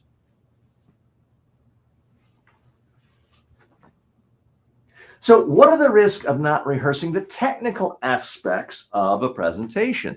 The microphone, how you transition the slides. Well, the risk is huge because you could spend 20 hours going over in your head exactly what you're going to say. And it's fine in your head when you're thinking aloud. But when you get in front of people and you realize, I have no idea how to turn on this microphone, guess what?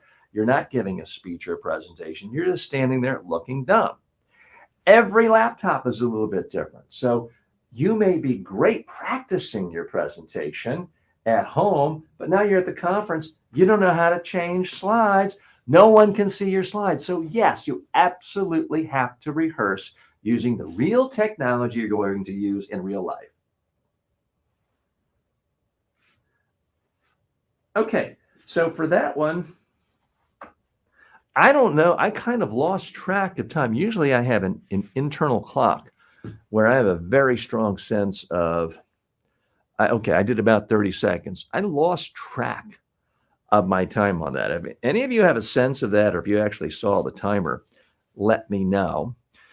Now, sometimes I might do a video and sent TikTok universe to snow. I just saw an image coming up. I'm not quite sure what that really means, but thanks for stopping by, our TikTok friends. If you have a sense of how long that last video was, let me know. Now, it's possible that I would do a rough draft of a short form video and it's 62 seconds. My editing team might pull out different parts or pull out a pause or even speed up artificially my sound to get it into the correct time frame. So it's not essential that you do a short form in less than 60 seconds, but it does make everything a lot easier for an editing team. Now, these days, a lot of people are very successful just using artificial intelligence. They'll speak for an hour, half an hour, 20-minute interview, and they'll have artificial intelligence just pull out short form clips. And those can be quite successful. Alex Hormozy does this, a lot of other successful YouTubers. I have tried it some, but I have found it's easier for me to just go ahead and make the short form video and have the editing team work on it.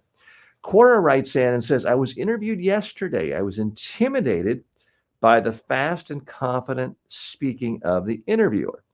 I attempted to control the pace of the interview by speaking calmly and directly. Well, it sounds like you did the right thing. But Cora, let's talk about that. We're all human beings, and I can tell you, be 100% confident all the time, but that doesn't really work. Just saying that doesn't help anyone. Anyone can be intimidated under certain circumstances, myself included. So you're not wrong if you felt intimidated by the interviewer. Here's what I want you to think about. You mentioned you attempted to control the pace of the interview. I don't want you to try to control the pace of the interview. All I want you to do is to control yourself. This applies to whether it's a job interview or a media interview. People come to me all the time, TJ, teach me how to control the interview. I'm going on CNN or I'm being interviewed by the Wall Street Journal. And my response is always the same. I can't do that, number one. Number two, why would you want to? Number three, you don't have to. Number four, focus on the one thing you can control, your own mouth. If someone yells and screams and curses at you and is nasty, it might be human nature to respond in kind, but most of the time that doesn't really help you or make you look good to other people around. So my response is you need to focus on coming across the way you want to come across and focus on that and have the attitude of this other person I can't control. If they want to speak a mile a minute, if they want to speak really low energy like this, they get to come across any way they want. That's their style. I'm going to come across the way I want to. Now, there are nuances. Certainly, there's the school of thought of the neuro-linguistic programming that says you should match it. So if you're in a job interview and someone is a little softer than normal, a little slower than normal, kind of matching their speed and volume will make them feel more comfortable. I think there's something to that. But I want to caution you, it gets very dangerous getting into the acting mode. And if someone's faster and louder than normal and you're trying to be faster and louder, you can come across phony quickly and it can make you profoundly uncomfortable. I want you to speak in a way where you are comfortable, where you come across as comfortable. Because if this person just always speaks really, really quickly and loudly, guess what? They're used to people not speaking to them in the same way. Doesn't mean they expect you to speak to them in the same way. I'm very glad that you spoke calmly and directly, Cora. Now, was this a job interview? If you feel like sharing, if you don't want to share, that's perfectly okay. Was this a job interview? Was this a media interview? What sort of interview was this? And do you get a sense of whether this person just always spoke this way? Did you feel that they were particularly rushed and uncomfortable? Do you feel like they were trying to intimidate you? Because certainly that can be a tactic with media interviewers, with reporters. Sometimes they'll get right into a subject's face and shout at them. I've certainly had clients and executives who've told me about interviews with prominent ABC News investigative journalists who've gotten in their face, yelled at them, cursed at them, hoping the executive would essentially react in a negative way, and they'd capture that in the soundbite. They don't show any of the footage of the reporter yelling, screaming, cursing. I don't mean to suggest that that's how most reporters act or that that's honest, ethical, or fair, but it has happened. I think in the typical job interview, you're unlikely to face that. And our good friend Madhav says, hello. Madhav, good to see you today. Glad you could join us. We're having a lot of fun without you, but now it's even more fun with you. So if Madhav, if you have any questions, please post them and let us know what you're up to. But Cora, I want to see if there's anything else I can do. And thanks for liking the suit, Madhav. I do appreciate that. Cora, if you could let us know, it was a media interview over the phone. There seemed to be family issues in the background. Okay. And Cora, was it an audio interview? Was it a podcast, a radio interview, or was it an interview with a print or text journalist where everything was going to be filtered down through text? And the reason I'm asking that is if it's an audio interview, a podcast or radio, and they're speaking quickly, then I would sometimes want to match them because they may be in a hurry. They may feel like, okay, this entire interview is going to be a 3-minute segment. I've got to get sound bites out quickly. I may try to speak a little faster to do that. If it is a print interview, if it's for the Wall Street Journal, the New York Times, or a TechCrunch, where it may be a digital outlet and it's going to be in text, I would not rush at all because I'm primarily concerned there about the sound bites, the bite out of my sound, the text that gets into the final story with my name. So, Cora, if you don't mind, if you could give me a little more feedback on that regarding, was it for a text-based interview or was it for an audio-based interview? And the next nuance is for an edited interview or not. Now, sometimes people do radio interviews and it's live talk radio. Sometimes people do podcast interviews. It's not live, but it's not edited, in which case I want you to come across your style the best possible way. Okay, now we're getting somewhere.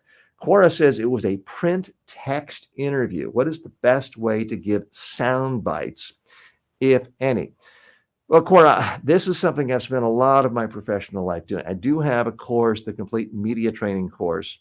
It's on my website at mediatrainingworldwide.com. I have a different version of it on the Udemy platform. And I have an entire book, Media Training A to Z, that has chapters on sound bites. So a sound bite, what I have found is that every quote you see in any newspaper, any soundbite on a radio broadcast, a TV broadcast, comes from one of 10 speech patterns. It either has an analogy, a bold action word, cliche, humor. There's 10 of them. So I go through those in my book. I go through those in my online courses. And I'll even send you the course for free and the book for free if you want to be a part of my ambassador program. You can always buy it and they're not that expensive, but you can get them for absolutely no charge if you want to be a part of my ambassador program. So if you look at the description of any of my videos on YouTube, and if you go to the About Me section on YouTube, you'll see something for the ambassador program. Check it out, and that's a way you can find that out. So I hope that's helpful to you. Madhav says, what's your secret to dealing with disappointment? That's a big, big question. And it can relate to a speech that doesn't go well. But it can relate to any goal you have in life. Certainly, I'm a human being. Everybody has disappointments. Everybody has failures. Sometimes I'll make a video and I think, wow, this is the greatest video ever. It's going to have 10 million views. And I'll find that it was the worst performing short form or long form video of the entire week. And what I do then is I make more videos and try to do better next time. And Madhav, thank you. We'll go into that in a little more detail. But first, we're kind of doing some multitasking here, and that I have invited on one of our friends from TikTok. Geraldo is with us. And Geraldo appears to be in a pool. And I want to say hello, Geraldo. Geraldo, if you want to join us on screen and ask any questions, I would ask that you come on over to our YouTube channel because we're using StreamYard. So we can get you on that way. So thank you so much for stopping by because I'm not seeing you here. So I'm going to have to try to sign off there. But I do very much appreciate, and now I forgot how to sign off when I'm doing a TikTok live. So I apologize for that. But again, hello and special hello to all of our friends joining us on TikTok. We are in the process of trying to integrate our TikTok community with our Facebook and YouTube community, we use a platform called StreamYard, and that allows us to simulcast. And we can't, as of yet, simulcast on TikTok. So I apologize for that. And so now, unfortunately, I can't sign off, and I see Geraldo is showing us his pool cleaner, which brings me back to the days when I had a pool and all the unfun activities of trying to get pools going. So Geraldo, if you could hear me, I'd ask you to come on over to our YouTube channel, and you can join us live if you want to. Otherwise, if it's possible for you to sign up, otherwise I'm going to have to essentially disengage from the TikTok channel to do that, because I don't know how to get it off the screen. So apologies for that. Okay. All right. So I'm going to chalk that up as a mistake, a learning mistake. So what I've done is I've signed out of TikTok. I'm now signing back in, and I'm going to hit the live button. Oh, it says it's giving me an option to resume. It gave me a chance to resume live, and the exact same thing happened where I have Geraldo. No offense to Geraldo. It is giving me him on the screen again, which, no offense to Geraldo, just wasn't adding anything because I wasn't able to hear him and I wasn't able to see anything other than him showing his pool cleaner. So this time I'm going to hit live, and I don't want to hit resume live. And now I'm starting a new live feed on TikTok. So that's what we're doing there. Madhav says, what makes your job exciting? Well, Madhav, probably what makes me most exciting is when I get a comment like I did earlier today. And let me just scroll up a minute if I can see who sent it. Because we had a very specific comment. And okay, the person didn't leave their name. It was one of our Facebook users said, TJ, I took one of your courses and you helped me get a job. That's what excites me. When I hear someone tell me that their life tangibly improved, that's exciting to me. There's something about, I think, being a human being where we all get a kick out of being useful, being helpful, being needed in a way that helps other people reach their goals. So there's something profoundly enjoyable about that. So I do find that exciting.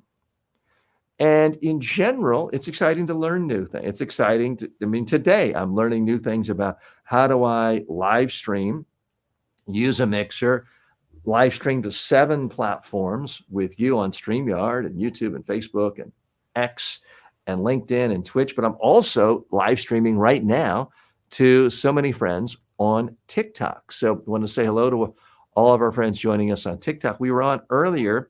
If you're rejoining us, thank you so much. I appreciate that. If you want to come on, talk to me live about communication skills issues, you're more than welcome to do it. I need you to come over to my YouTube channel. That's where we connect with StreamYard. You can appear right on camera with me. We can hear you, see you, listen to you, and have a conversation. But I do want to say hello to Rosalinda, Lake, Haley, and so many of the rest. And thanks so much for the heart signs. I do appreciate that a great deal. So that's a part of what I find really exciting, Madhav, which is helping people. And I realize it sounds trite. I sound like I'm trying to be, Mother Teresa or something. Oh, I love helping. I really do mean it. It's exciting to help people. Now, for many, I don't do it quite as much these days, but for many, many years, my job, especially pre-COVID, involved getting on airplanes and going to really exciting places all over the world. I've worked in 45 different countries around the world. And I've had experiences in India, and I've had experiences in South America and all throughout Europe and Northern Africa and South Africa. So it is exciting traveling to different places in the world and meeting new people, learning new cultures, eating new food. I just love eating different food in different places, even if it's not the tastiest thing I've ever tasted. I always like eating something I've never eaten before. So that's one of my tests when I travel or go to a restaurant is I want to eat something I've never eaten before. I want to experience something I've never experienced before because that's what makes life exciting to me. It's also fascinating just seeing people's different perceptions of you based on where you are. Because now I'm in South Florida in the United States, but for many, many years, most of my adult professional career, I was in the New York City area.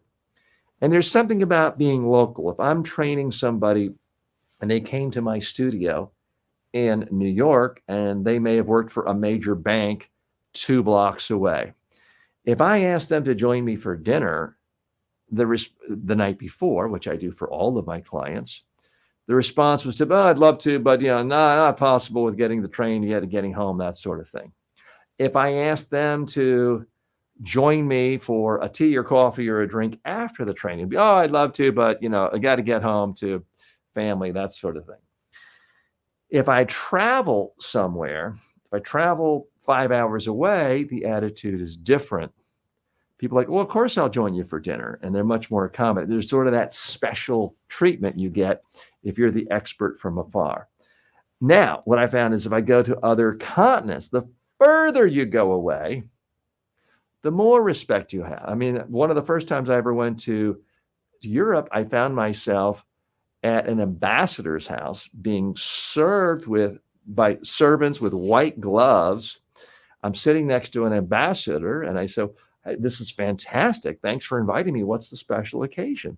She said, well, the special occasion is you. We have this expert American author, well-known author here. We wanted to greet you in our country. So they threw a dinner in my honor. And when I'd gone even further to the other side of the world, to India, I found myself being invited by the Bombay Chamber of Commerce, speaking to 1,000 people, being interviewed in all the most prominent magazines and newspapers there. So that's one of the exciting things, is to see the different ways people react to you. Even though you're the same person, I'm the same person, there are different reactions based sometimes just on how far away you are.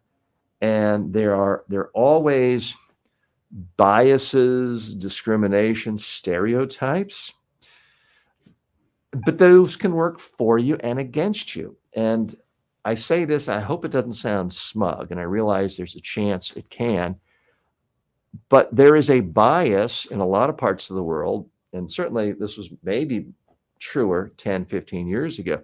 There was a bias in favor of American experts and American personal development experts, where I would go to some countries, big or small, but if they were far away from the United States, they would treat me like a visiting celebrity or royalty. And I won't kid you, it is nice. It is exciting. My travels have taken me where I've worked with people in palaces. I've worked with people in small little hotel rooms too. I've been with clients before where it's just me and the other guy.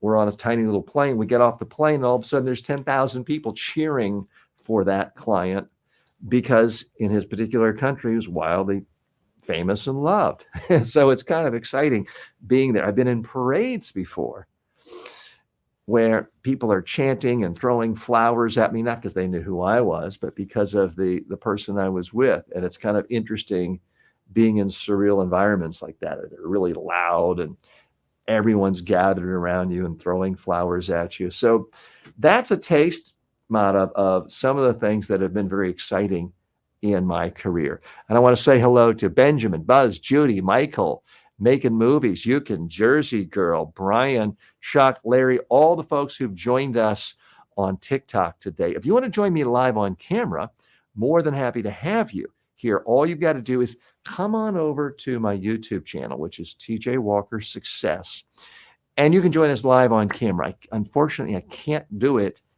with the TikTok app right now on my phone, but I'd love to hear from you. I will try to read your comments. If you have any comments or questions that relate to communication skills, talking to people, one-on-one, small groups, large groups, public speaking, presentations, speaking to the media, then I am here for you and we can answer those questions together. More comments coming in from Madhav. Madhav says, I just completed your video on Udemy, the public speaking course. So Madhav, I'm glad you finished that. Do you want to come on and practice it right now? You see the link. It's at the top. It's the StreamYard link. You can always go to the community tab on my YouTube channel, and we post the link there every day. But I'm happy if you type what you learned in the public speaking course, but I'd frankly be a lot more excited if you came on camera and told me by speaking what you actually learned in the public speaking course, because there's a lot in that course, many, many lessons, I think about 600. But one of them, if you'd recall, is that if you want to get better and better and better at speaking, you take every single opportunity you can to speak. And I'm giving you one right now. Rather than just typing what you learned, come on and speak on camera. It's not a big deal. We don't have millions of people watching today. But it's still something that gives most people a small case of the nerves. Oh, I'm not ready. I didn't wash my hair today. I'm not wearing what I want. There's all of these insecurities that come up for all of us anytime we have an opportunity to speak. What I'm hoping for is you go beyond that and you say, okay, here's an opportunity to speak. Let me just grab it. And of course, the number one area for most people to speak today is no longer hoping the Rotary Club invites you, hoping everyone in your industry respects you so much they ask you to speak at the annual industry conference in a major city. For most of us, the opportunity every single day is staring at us from our cell phone. There's a video camera on your cell phone, and all you have to do is hit record, and you can speak to the world. Doesn't mean billions will watch you, but somebody will. If you record a video of yourself sharing some area of expertise and you post it on YouTube, LinkedIn, TikTok, Twitter, X, somebody's going to watch it, and you may help one person. And that's what I'm trying to urge as many of you to do. So William Russell, I'm talking to you, ex-Mohammed, Explore the Open Roads. Thanks so much for joining us today on TikTok. If you have any questions, comments that relate to communication skills, that's what we're all about here. So I would love to hear from you, and you can join us live. Madhav says, in our college, we arrange expert talks on every 2 weeks. Please, sir, do one expert talk virtually for our college. So Madhav, I appreciate you asking me that. I'm happy to speak to your college. So there's a contact information right on the About Us section of this YouTube channel. You can reach out to me there or have any of your organizers do it. Now, I typically do it in a couple of ways. I do keynote speaking in person for fairly substantial fees. I also do virtual keynote addresses for fees as well. And what I also do, especially with colleges and nonprofits, is we do a collaboration where you might not have fees for your speakers, but we do a presentation where I'm here with you. I'm doing my live show, but I'm also speaking to your group. So we feed it in that way, and your group gets to ask the questions. You get the video, but I get the video too. So I've got more content for my show. Gary Vaynerchuk does this a lot as well. And that way it can be a win-win. So I've got a number of ways of working with organizations, but I appreciate you asking me because I do enjoy giving keynote speeches, because speaking to a camera is one thing. Speaking to a room full of people is another. They're different. It's not that one is harder or easier than the other. There are some people in the world who can speak in front of 10,000 people and they've got them in the palm of their hand. And you put them in front of a camera and they freeze. They're like, oh God, what do I do? Where do I look? I don't have anyone to look at. Other people are fantastic talking on camera, but you put them in front of 5 people and they freeze up and they, oh my God, everyone's looking at me. They're simply different. I love it all. it's obviously easier for me on a regular basis to be speaking on a camera.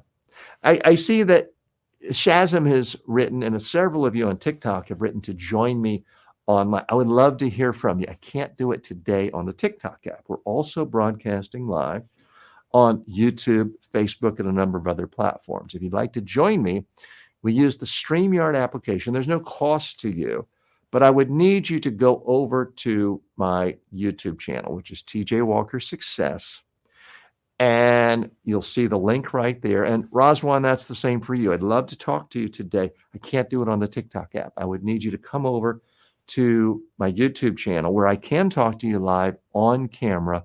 The link is in the chat comments right there. So apologies for not letting you come on live right away, but I appreciate you stopping by.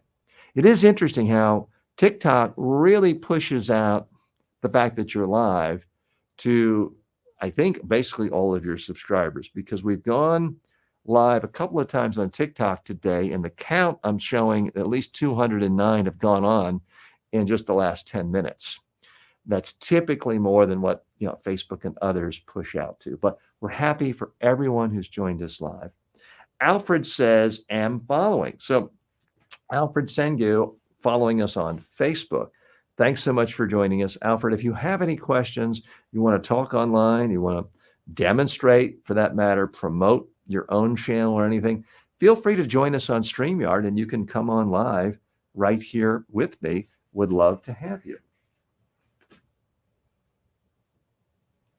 I did a video the other day on the importance of drinking plenty of fluid when you're speaking a lot. And this is a classic example.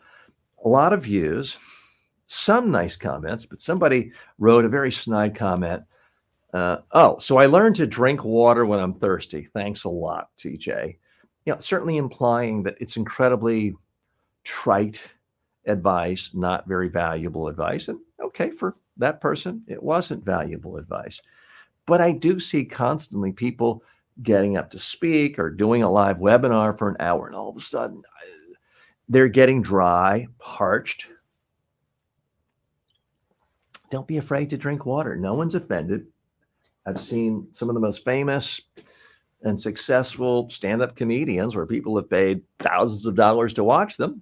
Every 10 minutes or so, they take a little bit of water. So don't worry about it. People are afraid to do it. Like, oh my gosh, I'm up here. People can't see me do things like that. Famously, in the United States, there was a U.S. senator named Marco Rubio from the state I'm in right now, who was giving a major national address, a response to a presidential address. And he had, I still remember it, it's been, I think, a decade, but he had a bottle of water. I'm trying to look for the top so I can actually demonstrate what he did. Excuse me 1 second. He was giving a speech, and within like 10 seconds, he had a bottle of water where he had it on a table. He would talk, and it would be like,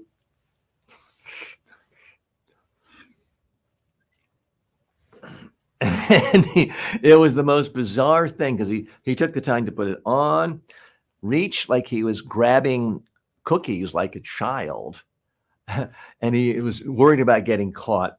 And that became far more memorable to everybody than anything you said. And stand-up comedians and television comedy shows did spoofs of it.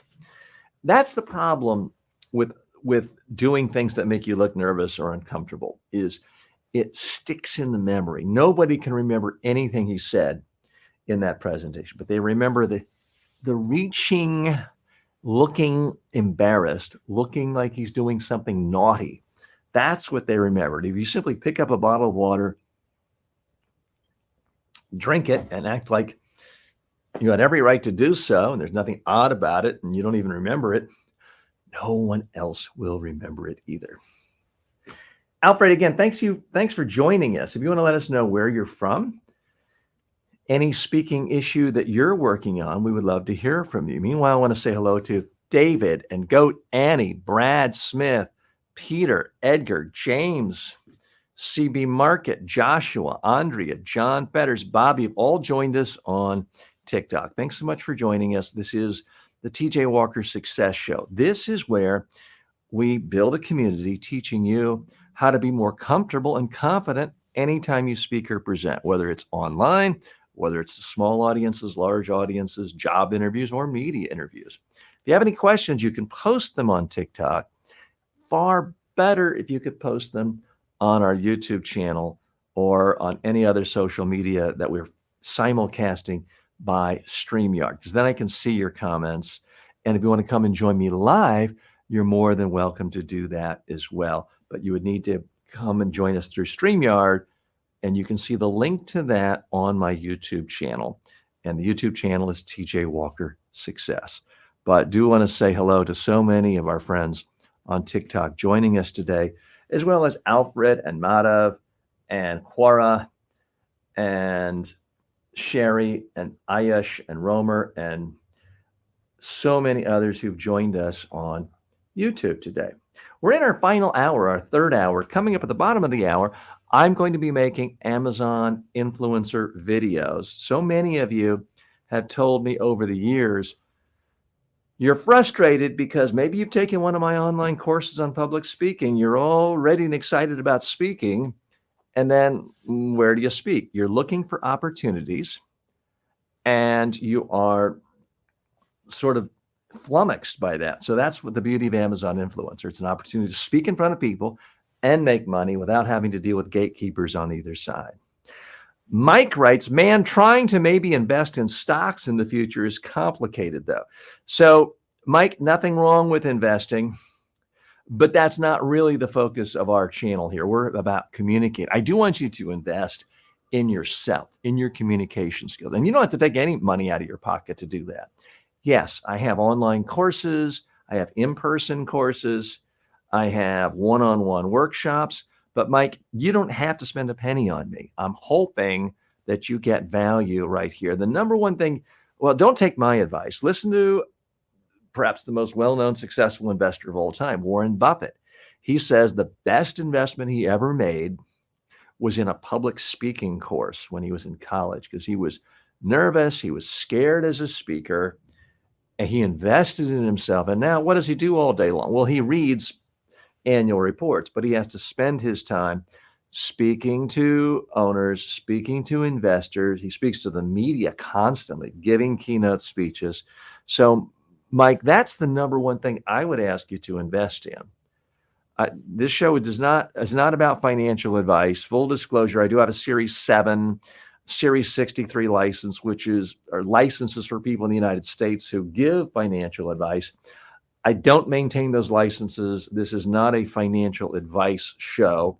Sometimes people ask what I do personally, and I can tell you, I personally only invest in index funds. I think it's highly irrational for any individual to think they can outdo the marketplace in the long run. And all the research shows, even the best financial managers, hedge fund managers, mutual fund managers, they may do well for a year. They may do well for 5 years. But if you really care about the long run, more than 95% of professional money managers fail to beat the market over a long run of like 30 years.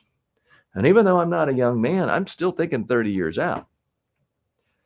So that's why I think it's, frankly, highly irrational for any individual to ever buy a particular stock. I buy index funds. It diffuses my risk. And over time, I'm going to do as well as the market does, which means I'm going to do better than 95% of people in the marketplace and financial managers. So, Mike, not what you wanted to hear, I'm sure. Everyone's excited about a hot stock tip. And you can get lucky once, twice, 3 times. You can get lucky for a year, 5 years, 10 years. It's extraordinarily rare to get lucky over a 30-year period. I want to reduce risk, which is why I use index stocks. But again, I'm not mentioning a particular one fund. You can find that on your own. I'm not here. And if you're the Federal Trade Commission or the Securities and Exchange Commission, let me be very clear. I'm not giving people financial advice on this show. Let's get to other comments. Alfred says, I'm following from Meritus. Excuse me. I know I'm mispronouncing the name of your country. Is it meretricious, but I'm also a Liberian citizen. How can I keep following you on this, teachers? Because what you are teaching here is very important, especially for the young who want to develop confidence in speaking. Well, Alfred, music to my ears. I appreciate that. If you want to know how to keep following, I think you're doing a good job. You're on Facebook. Now, I currently go live on 2 different Facebook channels. I have a Facebook channel just for my Udemy students. And if you're one of my Udemy students, you have the link to that. I also have a TJ Walker Success page on Facebook. So if you type in TJ Walker Success, you will find my page. There are about 100,000 followers there. And I do broadcast live there every day, plus post short form videos. It's always, I think, a little easier and safer if you follow me on YouTube, if YouTube is available in your country. I know some countries ban it, but I try to broadcast every day on, I'm looking at it in front of me, Facebook, 2 Facebooks, LinkedIn, YouTube, Twitch, Twitter, Instagram, and our friends on TikTok, but I have to connect with you through a cell phone. It's a little bit of a different system. So if you can contact any of this, you can be a part of any one of those social media platforms, Alfred, you can follow me, learn from me, be a part of this community. So very happy you're here. I need to get a little more business done and make a few more short form videos, maybe one long form video. Next question, how do I avoid speaking too softly or too loudly, which could affect my audience's ability to hear and understand me? Okay.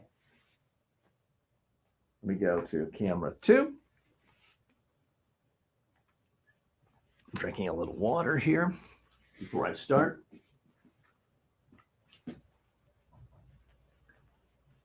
Adjust my pocket square. How do you make sure you're not speaking too loudly or too softly when you're giving a presentation? Because either one could affect people's ability to understand you. Well, realize the number one problem for 90% of the world is speaking too softly. You get nervous, you get tense, your body tightens up, your volume goes down. So you're going to have to actively try to speak louder. It's very rare for anyone to speak too loud when they're giving a presentation, but it could happen.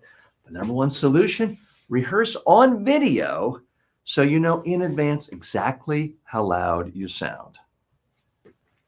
Okay, let me hit stop. So that was not a perfect one by any means. And I see Baja wants to join me live. Baja, I'm happy to join you, take your questions. I need you to come over to my YouTube channel where we can connect through StreamYard. But I do think that there was some insight there. Let me go ahead and do a long form on that. And that's probably going to take us down to the half past the hour. And then we will be headed into the final stretch of the program, which will deal with me actually not talking about Amazon influencer videos, but actually making them, showing you how one person does it. And I hope inspiring you to try to become an influencer as well, if that's something you would like to do. So let's switch gears. I'm going to go to camera 1 and this issue of speaking too loudly and too softly. Again, everyone has something they can improve on as a speaker. What I'm trying to improve on now is my timing, my ability to internally get my timing right for long form social media videos, which is typically 8 minutes or longer. So Ari, Mark Bloom, Tony, I see you. Thanks so much for joining me. That's what I'm going to do right now. I'm going to try to adjust my camera so the TikTok friends can see as well. Okay. So again, the question is, how do I avoid speaking too softly or too loudly, which could affect the audience's ability to hear and understand me? So I'm going to shift that camera over. And sometimes the tripod I'm using falls over for TikTok. So I'm going to go to camera 1. I'm going to hit record.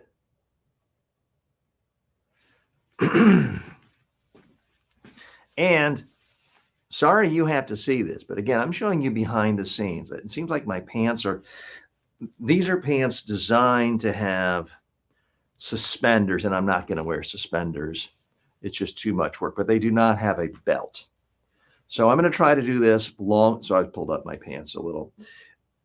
I'm going to try to time this so that ideally it's at least 8 minutes long.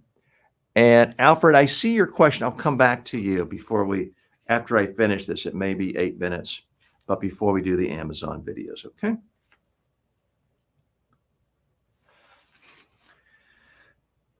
So how do you make sure you're not speaking too loudly or too softly when you're giving a presentation? Because either extreme can affect your audience's ability to hear you, to understand you, to process you. So volume is essential. Well, here's the number one problem most people have with volume is they stand up to speak, and without realizing it, they're nervous, they're tense, their body tightens up, their muscles tighten up, tense up, their vocal cords tense up, and all of a sudden they think they're doing fine and as loud as ever, but their volume is so low the audience can't hear them, or the audience has to really strain to hear them. The audience has to work to hear them. Guess what? Your audience doesn't want to do any work for you. They want you to work for them. If you make it hard for your audience to hear you, they've got a plan B. Everyone has a plan B these days. It's called reaching into your pocket, pulling out your cell phone, and maybe I'm not going to listen to something on TikTok, but I can read text, I can read emails, I can read comments from friends. If you're going to make my life difficult by speaking too softly. So that's, note to editor, we're going to edit that out. So that's the number one problem most people have with volume. It's speaking too softly. Now, there's a very easy way to correct for that. Excuse me, I need to stop that. We're going to edit that part out. I typically try to do things in one take, but not always, obviously, because you now see.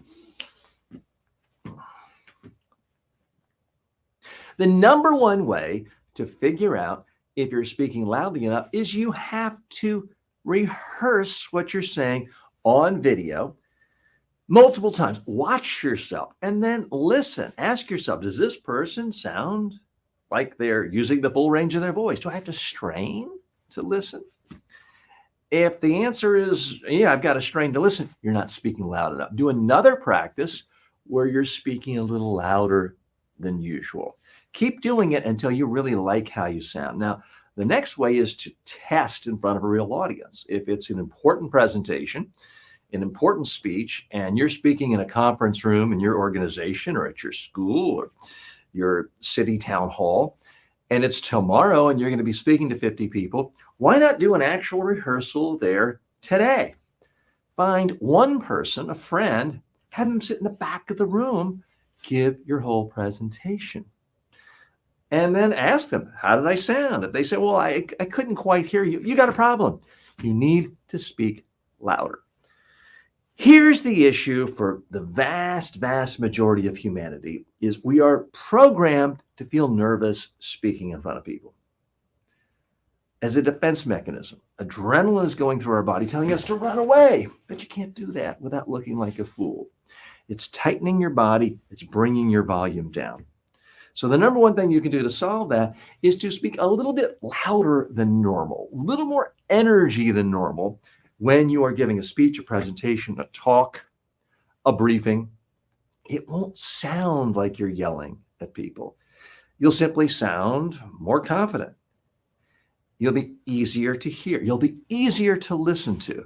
So that's my number one piece of advice to you and most people is intentionally boost your volume, maybe 15%, something that feels a little bit out of your comfort zone.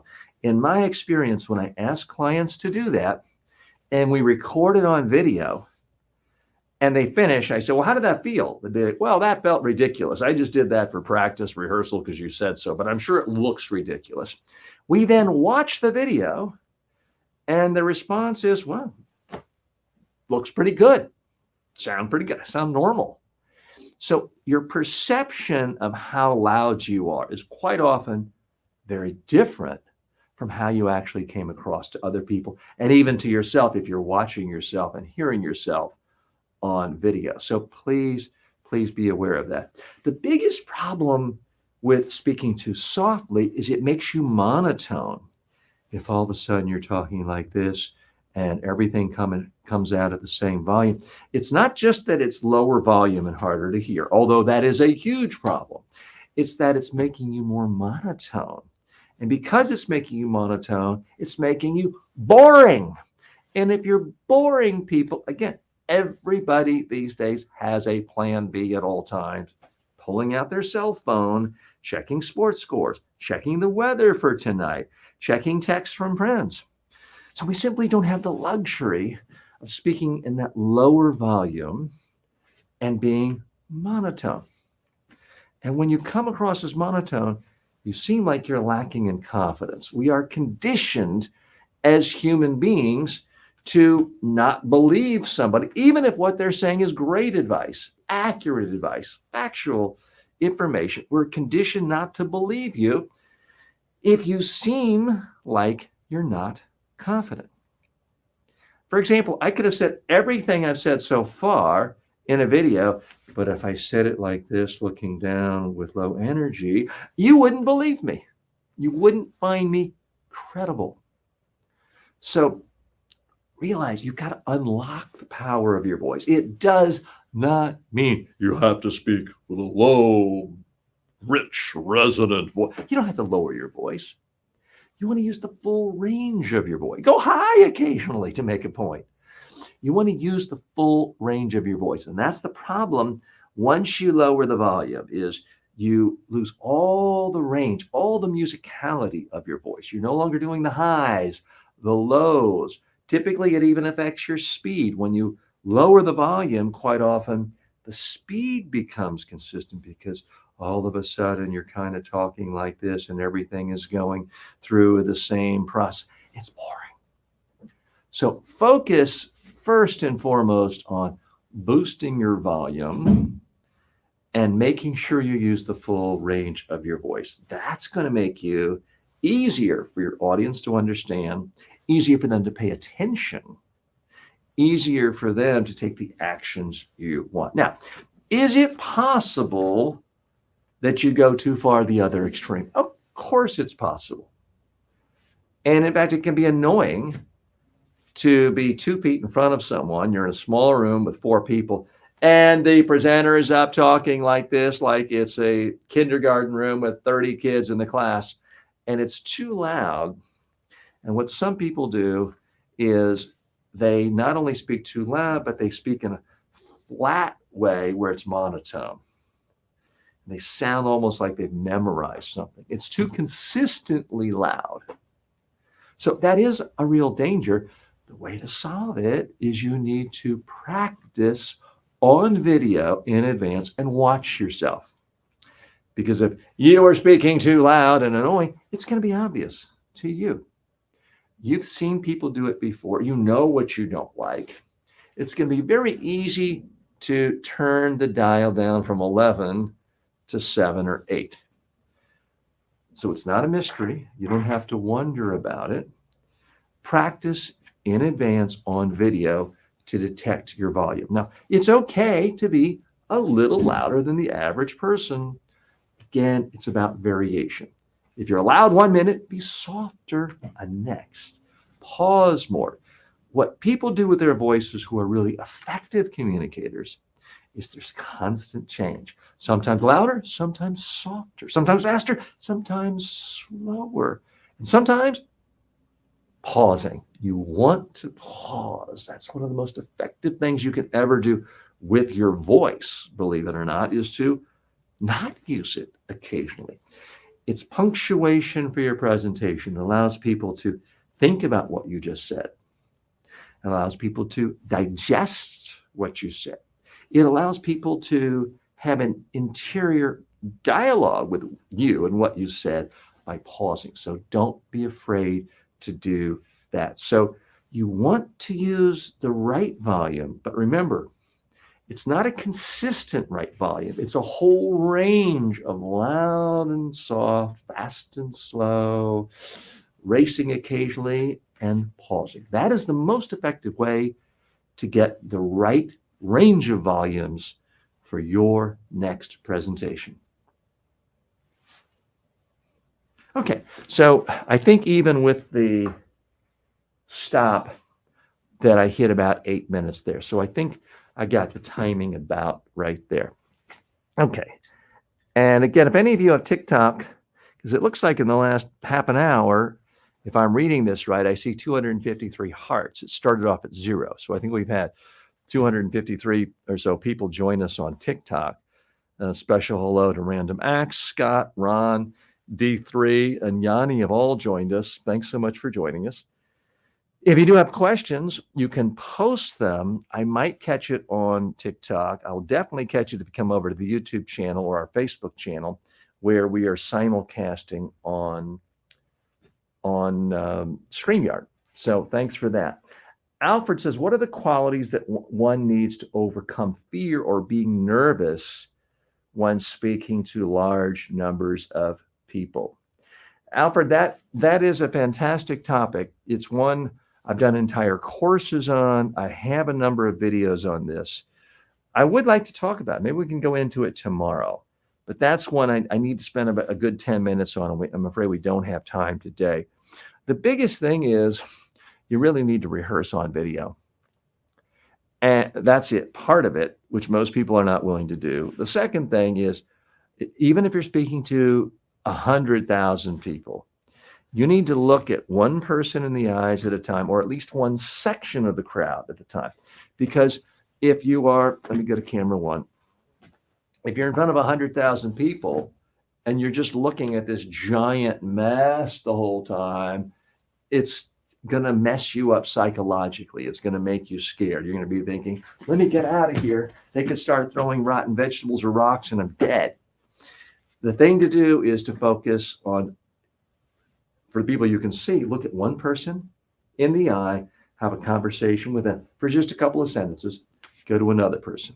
Now, if it's 100,000 people, you're not going to be able to see most people. But what you can do is look 150 feet out there in one spot and have a conversation with someone you can imagine in that one spot for 5 seconds or so. Then go to someone over here, 200 feet out. Mix it up, and you will look supremely confident. Because if you're like this the whole time, you're going to look scared. So that's a thumbnail version of that. But Alfred, I'd love to talk about that in more detail. I hit the wrong camera. I hit camera 4. We don't have a camera 4. So that's why the screen went black for a moment. So Alfred, thank you so much for the comment. We have to switch gears now, and I'm going to do Amazon influencer videos. Unfortunately, that means I have to say goodbye to all of my friends on TikTok because I make my Amazon influencer ads using my cell phone. It saves a massive amount of time. It saves on editing. It saves on uploading and downloading because I make the Amazon influencer videos in one take with a cell phone where I use a little remote control and then upload it directly. If it's not ideal as a take, I just hit delete. I don't do any editing. Not suggesting that's how everyone on Amazon Influencer does it. Not even saying that's the best way. It just happens to be the way I do it. So again, I want to say a special thanks to my friends who've joined us on TikTok today. Apologies, we haven't yet figured out how to merge our TikTok audience onto the StreamYard platform so that we can simulcast with YouTube and all the other platforms we're on now from my main studio. We're hoping to do that in the next few days. If you want to continue participating or joining or watching, all you have to do is come on over to the YouTube channel now because we're going to be live for another half an hour. But I have to sign off now on TikTok in order to do the demonstration for the Amazon influencer video. So I'm going to sign off. Apologies for that. Let me make sure I actually swipe left to close. It says we're still on. So I'm thinking I'm signing off now. So if it's on, it's not showing me anymore. I've swiped off of that. What I'm going to do now is go to my camera app. I'm pulling my tripod out. You can see it. It's I believe a gooseneck is what they call this. I'm going to set it on a video. I'm going to install my microphone and my receiver to get better audio quality for my Amazon influencer videos. So it's a little bitty receiver, and I push it in.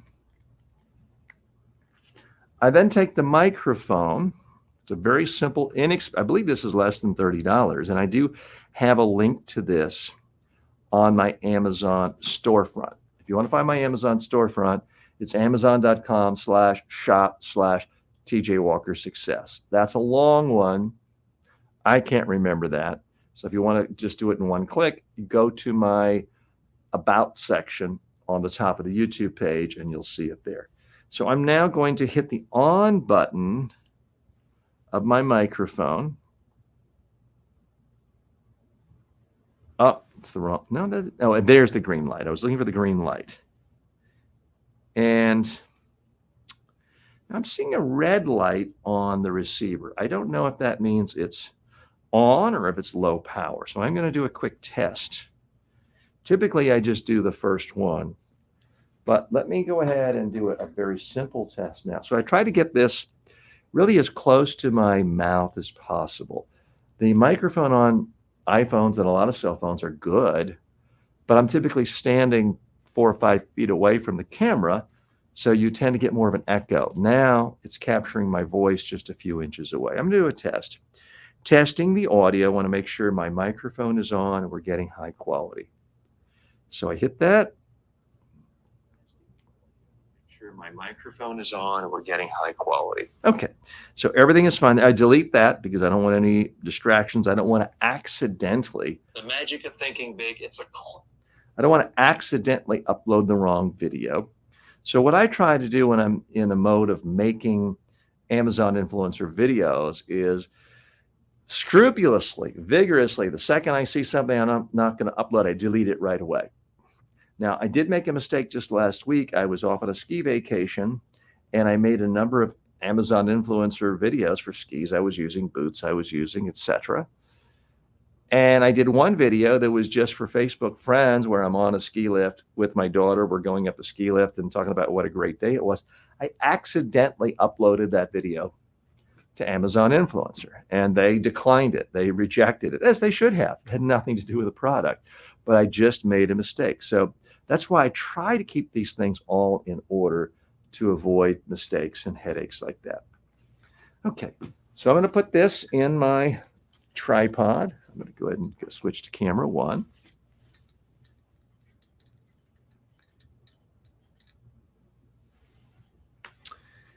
And I'm going to bend it more. What I was doing before was showing the backdrop you're seeing. And what I found was it was too hard with the lights. They were getting a little distracting. So I stopped doing that. And now what I'm doing is showing the curtain backdrop. It just tends to be a little neater, more of like a studio setting. If you were in a, I'm going to move this back here. If you were at a QVC or a home shopping network. So I'm going a little more for that sort of look. Now I'm doing this here so that you can see me more, but I'm not sure I like the angle of that. I may actually switch to, this may switch to camera 2. That way you can sort of see what I'm doing a little more. And you can see the tripod right here. Okay, so today we're going to do more books. I have been very pleasantly surprised that a book review I did recently has generated dozens of sales on Amazon. So the conventional wisdom is you're much better off trying to promote a $3,000 Sony camera, getting a higher percentage, but also the overall amount is much more than what you'd get for a book, which is a relatively small amount. And I do think that that's true. But I'm doing more books now because I'm in the process of building relationships with authors that I'm going to start inviting onto my podcast. We're going to start having a segment, most likely the second hour of the day, where I'm interviewing a high-profile expert who's written a best-selling book on some aspect of communication, small talk, body language, negotiation. There's so many different niches in the world of communication. So that's why I'm doing a lot more reviews of books, not because I'm going to make some ton of money, but because I want to build relationships with authors, major publishing houses. Okay, so I'm going to take my remote control. I'm going to switch off. Well, I think I'd already switched it. I'm going to switch on. I see the blue flashing light, so I know we're in business.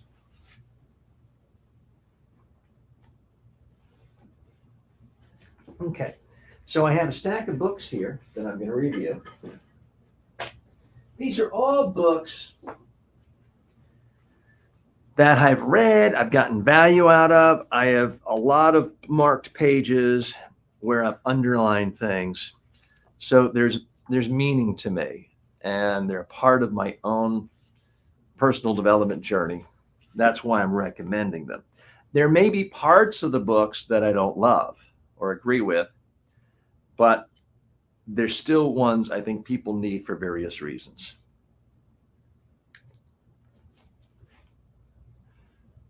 So I'm going to do short forms first, then I may do longer ones. How to Win Friends and Influence People is a classic. It has stood the test of time. It's been popular decade after decade. Dale Carnegie really hit the right spot on this one. It should be a part of your library.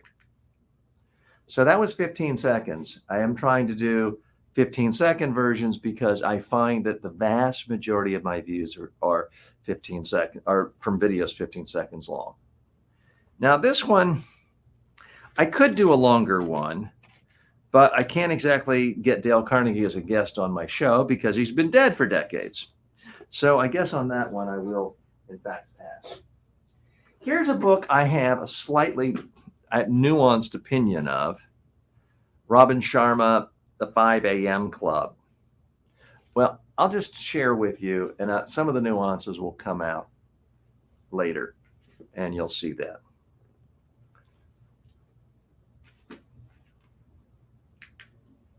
Robin Sharma is a true guru to tens of millions of people around the globe. The 5 a.m. Club has tremendous influence. If you're interested in personal development and you're serious about it, this book has to be in your library. Okay, I agree with all that. You'll hear in the next one some of the things I'm not a big fan of.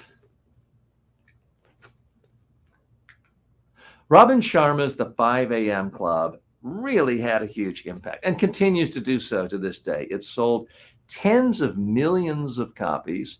He has an engaging manner, quite different from the typical writing style of so many personal development gurus. He's a great storyteller, and he has lessons here of a timeless nature. You might not agree with everything. I actually think people should sleep in later than 5 a.m. so they're well rested. But you can take the parts you want, use them in your life, and disregard parts you don't like. There's something in this book for anyone who wants to improve. So that's my own qualms with this book. I actually think a lot of people make a mistake. Getting up at 5 a.m. is only part of it. I do think many people make a huge mistake by depriving themselves of sleep. I find with myself and most great thinkers, and I'm not saying I'm Charles Darwin, but many of the most successful people in the world really protect and preserve their sleep. That's number one, not getting up at 5 a.m. Now, if you rigorously get in bed at 8:30 every night and you fall asleep by 9 p.m., and then you get up at 5 a.m., great. But the sort of person who buys that book, I find typically is not doing that. So that's why I have that qualm. Okay, next Good Habits, Bad Habits by Wendy Wood. Good Habits, Bad Habits by Wendy Wood. It's an important part of my personal development library. If you want to improve your habits, this book should be on your recommended reading list today. Okay. Now, I do see, and this is how even if I don't remember every nuance of the book, when I see all the pages, I turn down my pages when I have found something I find particularly insightful, and I underline that element. And I see that I have numerous pages here, so I know that is a good book, even if I don't remember every single lesson from the book. So now I'm going to do a longer one because Wendy Wood is somebody I would love to have on this show. Good Habits, Bad Habits by Wendy Wood. She's one of the most respected researchers in the entire world on habits, specifically how to form good habits, how to reduce bad habits. If you care about living a better life, a more successful life, I highly urge you to make this a part of your personal development library. Hi, I'm TJ with the TJ Walker Success Channel, and I try to help people build better habits for communication success, but success in all aspects of their life. I bought this book, and you can see page after page after page I have bent down and made notes on and underlined because I find so many insights in this book. I think you'll enjoy it as well. So that's a longer one. Again, traditionally, those don't get a lot of views for me or sell that much, but I'm already doing two. It only takes a minute.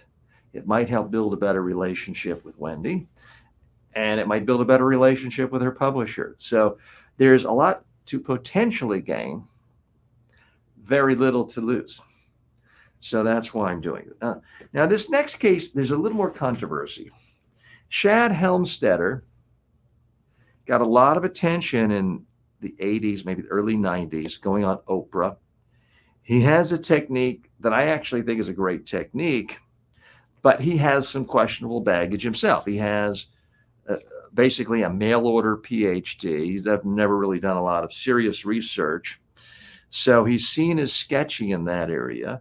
But again, his basic theory of speak to yourself, and he wants you to use recordings of his voice. But if you're trying to build a new habit, give yourself daily reminders, affirmations, but highly specific.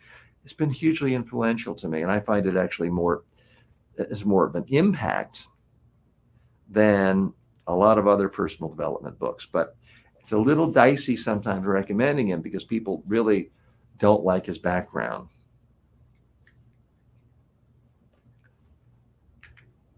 What to Say When You Talk to Yourself by Shad Helmstetter. Fantastic book, really giving people affirmations, not at the general sky-high level, but at the practical, tactical level, makes a difference in your life. So that's the 15-second version.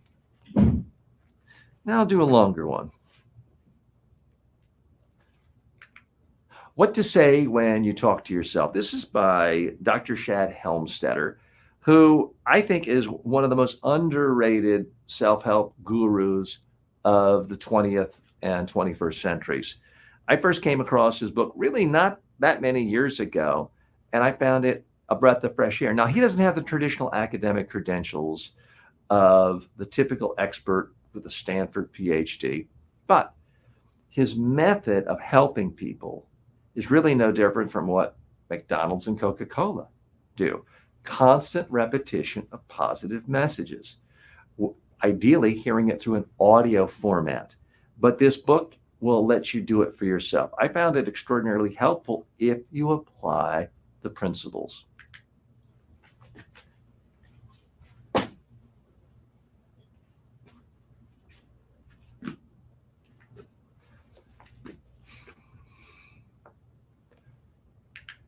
The Artist Way by Julia Cameron. This is a classic and a well-deserved classic. Everyone from Tim Ferriss to you name it cites this book as their inspiration. She has an artist insight and an artist soul, and she gives people so many practical, tactical tips on how to Unlock Your Inner Creativity. This is a book that almost any really creative person has come across at some point. So you might as well come across it right now. It should be a part of your library. It doesn't matter if you're a TikTok creator, a painter, someone who makes ceramics. If your ideal life involves creation, she can help unlock your creative spirit. The Artist Way really should be a part of your library. Okay, that time I did the long form first. I've been doing the short form. So let me go ahead and do the short form. The Artist Way by Julia Cameron. It was great decades ago. It is still great. It doesn't matter if you want to be a painter, a poet, or a TikTok star. If you have a creative spirit, she will help you unlock it. Okay, that one was 14 seconds. So that was the time frame I'm looking for. I'm now going to try to, let me switch to camera 3. I'm going to turn off my remote control. I'm going to pull out my receiver, turn off the camera. So now I'm just moving my tripod away.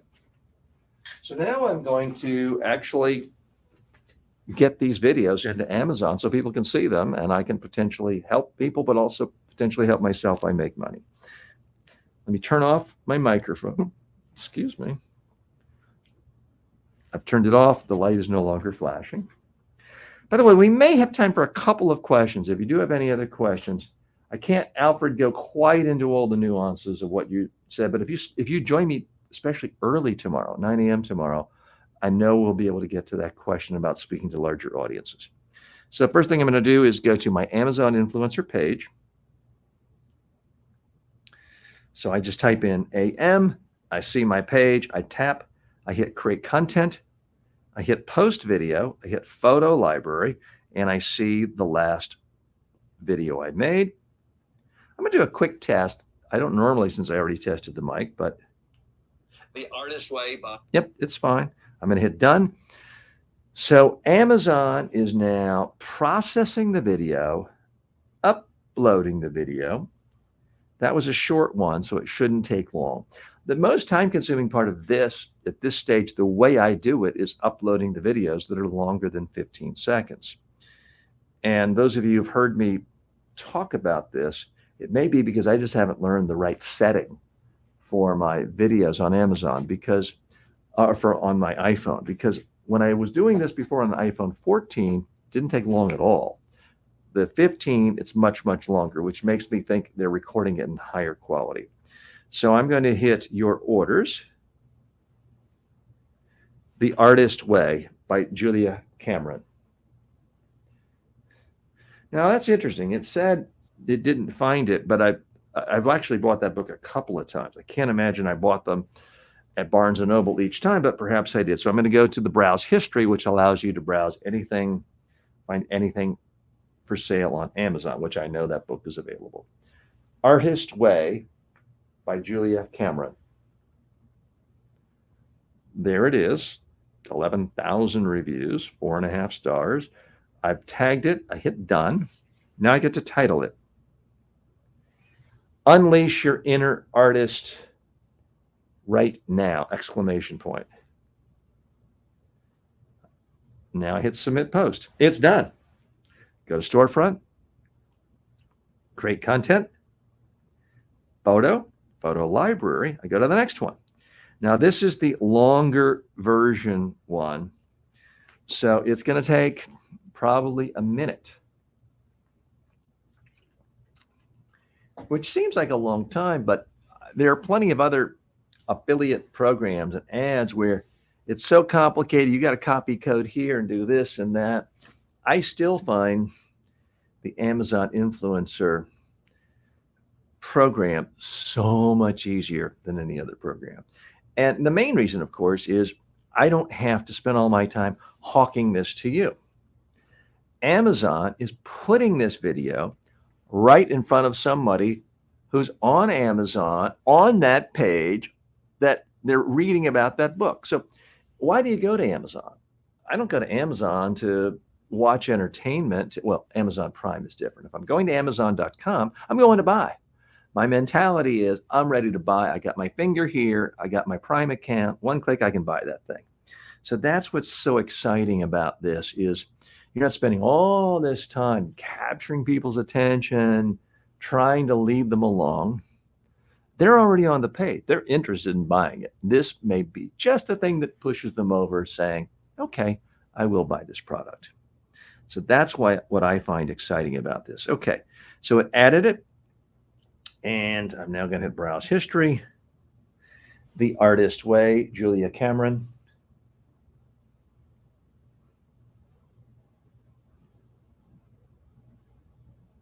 I add product, I hit done. If you have an artist spirit, comma, this book is a must.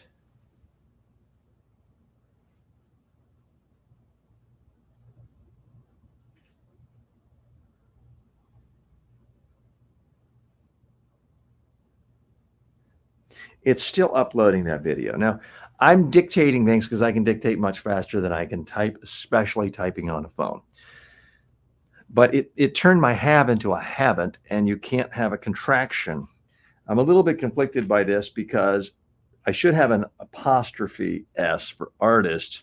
You can't use apostrophes in the title. So it's going to be bad grammar. I think people can still get the gist.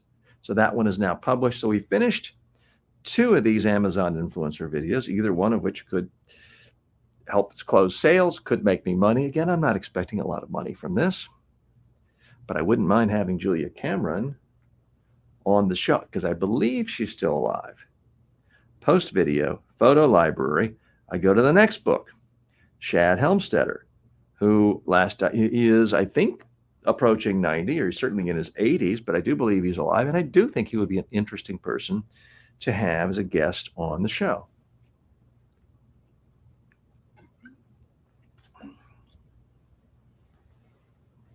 So that's taking just a moment. This is the book, What to Say. Part of the reason I'm so fascinated by this guy is he basically takes a public speaking communications framework for helping people improve habits. To me, that's fascinating because I look at the world through the lens of communication. And he doesn't say it quite like this, but it really woke me up to thinking, like, what is Coca-Cola's philosophy? Do they think, oh, we can form a new habit with you in 14 days or 21 days or 66 days? Let's just advertise to you 66 days? No, Coca-Cola advertises to you and to me every single day of our life. And that's how they get so many people to drink Coca-Cola. Shad's impression and his take on that is if you want a habit like floss your teeth every day, give yourself essentially an ad every day to brush your teeth or to eat smaller portions, and you can shape your own perceptions. And I've tried this. This was influential in the development of my own app, Ultimize, Ultamize. If you haven't tried it yet, please go to the App Store and get Ultimize 2 to get the most recent version. There's a free version of the app. And again, I didn't copy him, but he was instrumental in my thinking for the development of that app. Okay, your orders. What to say when you talk to yourself. Look, did not find it. Shad. I'm not going to be able to dictate his name. It's too hard of a name.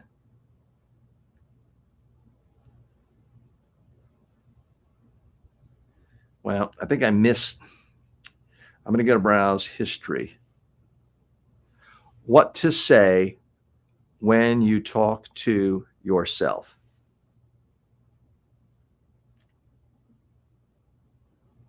When you talk to yourself. There it is. I don't know why it was giving me trouble earlier. But I can't imagine I bought it anyplace other than Amazon, but sometimes it just doesn't show up. I hit done, title.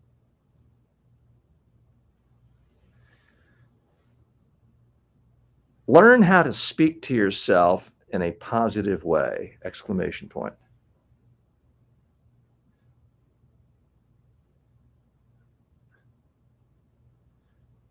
Storefront, create content, photo, and going to the second version. This is the short version.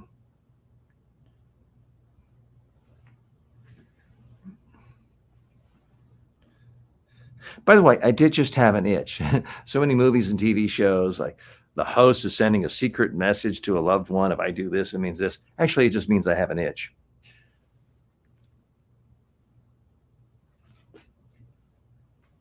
So it's uploading that one. Browse history. What to say when you talk to yourself. Add product. Done.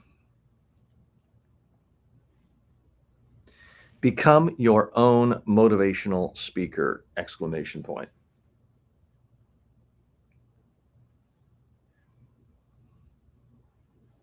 It's not exactly how he says it, but that's my take on it and why I think what he does is so helpful and influential. Okay, go to Storefront, create content. We're making progress. Photo library. Now I'm going to Wendy Wood's book, Good Habits, Bad Habits. Done. This is the long version of the video. This is the 45-second version, which obviously doesn't sound that long when you consider there are book reviews that can last an hour, but it's longer than the short form 15-second version.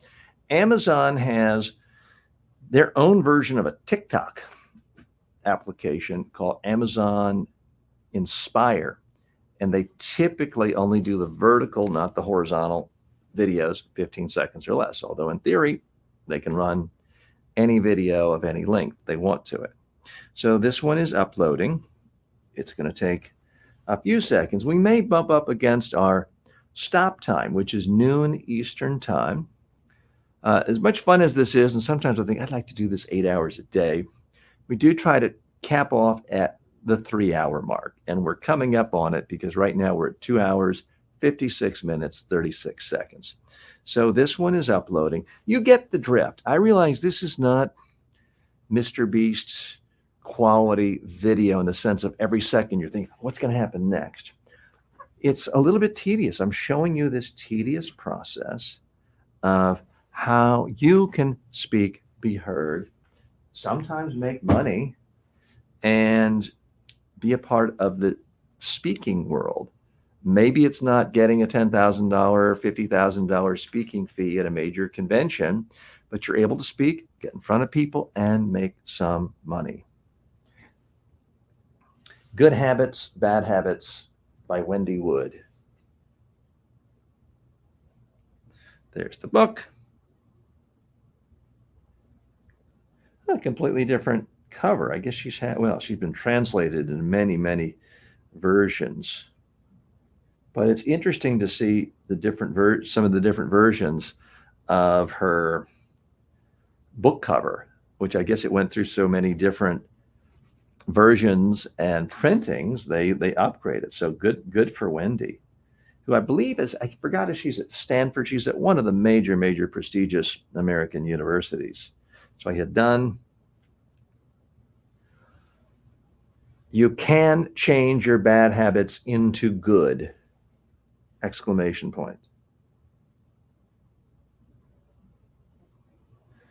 Now that would look better if I did all caps for can, something like that, but I'm not going to take the time to nuance it at that level. Create content. That one's uploaded. Photo library. Now I'm going to do the second version of the ad for that book. This is the 15-second one. It should not take nearly as long, and we can get this one up and out before we have to say goodbye. So this is coming up. And after this, I have 3 more videos we've done today. The last 2 days, we've done a total of 9. It was sort of random. The main thing is I try to review 5 products a day. So whether I end up with 5 reviews or 10, it could vary. But I do see something of value of giving yourself a goal, of creating content in a certain niche, whether you're creating YouTube videos, which I give myself a goal of 3 a day, 2 short form and 1 long form, in addition to the long. Certainly when I was making online courses prolifically, I would make as many as 10 courses in a week. Now, am I saying you have to do that? No. Am I saying that's the best practice? No, I'm just saying that's what worked for me. And I didn't do that for a long period of time, but I got into a rhythm where I made a couple of hundred courses, and it has turned out quite nicely. Okay. So this is the, let's see. Yeah, this is still the Wendy Wood book. I'm going to add the product. Good Habits, Bad Habits, Wendy Wood. Type it, I tag it. I hit done. Get rid of your bad habits today! Exclamation point. Submit. Go to storefront. Okay, I'm going to do 2 more. I'll do these on my own. You get the gist of this, but I'm hoping that some of you, and it looks like Alfred's with us, Madhav is with us, others, it might not be available in your country yet, but chances are there's some program, whether it's TikTok, whether it's Facebook, whether it's YouTube, whether it's Walmart, whether it's a store in your country I've never heard of, that would allow you to make an ad reviewing a product where you link to it and you get a commission. It's a great way of starting out in this game of speaking and being professional and making money from it. And a lot of places you can do this at age 18. So why wait any longer? Look for opportunities to speak out every day that benefit others and yourself. That's really what we're about here. I'm TJ Walker. Thanks so much. Please like this video if you haven't done it yet. Please subscribe if you haven't done it yet. Please sign up for notifications and watch the other short form and long form videos posted right here. There'll be a couple more today. Watch the ones tomorrow morning and then join me back here live 9 a.m. Eastern time tomorrow. Thanks.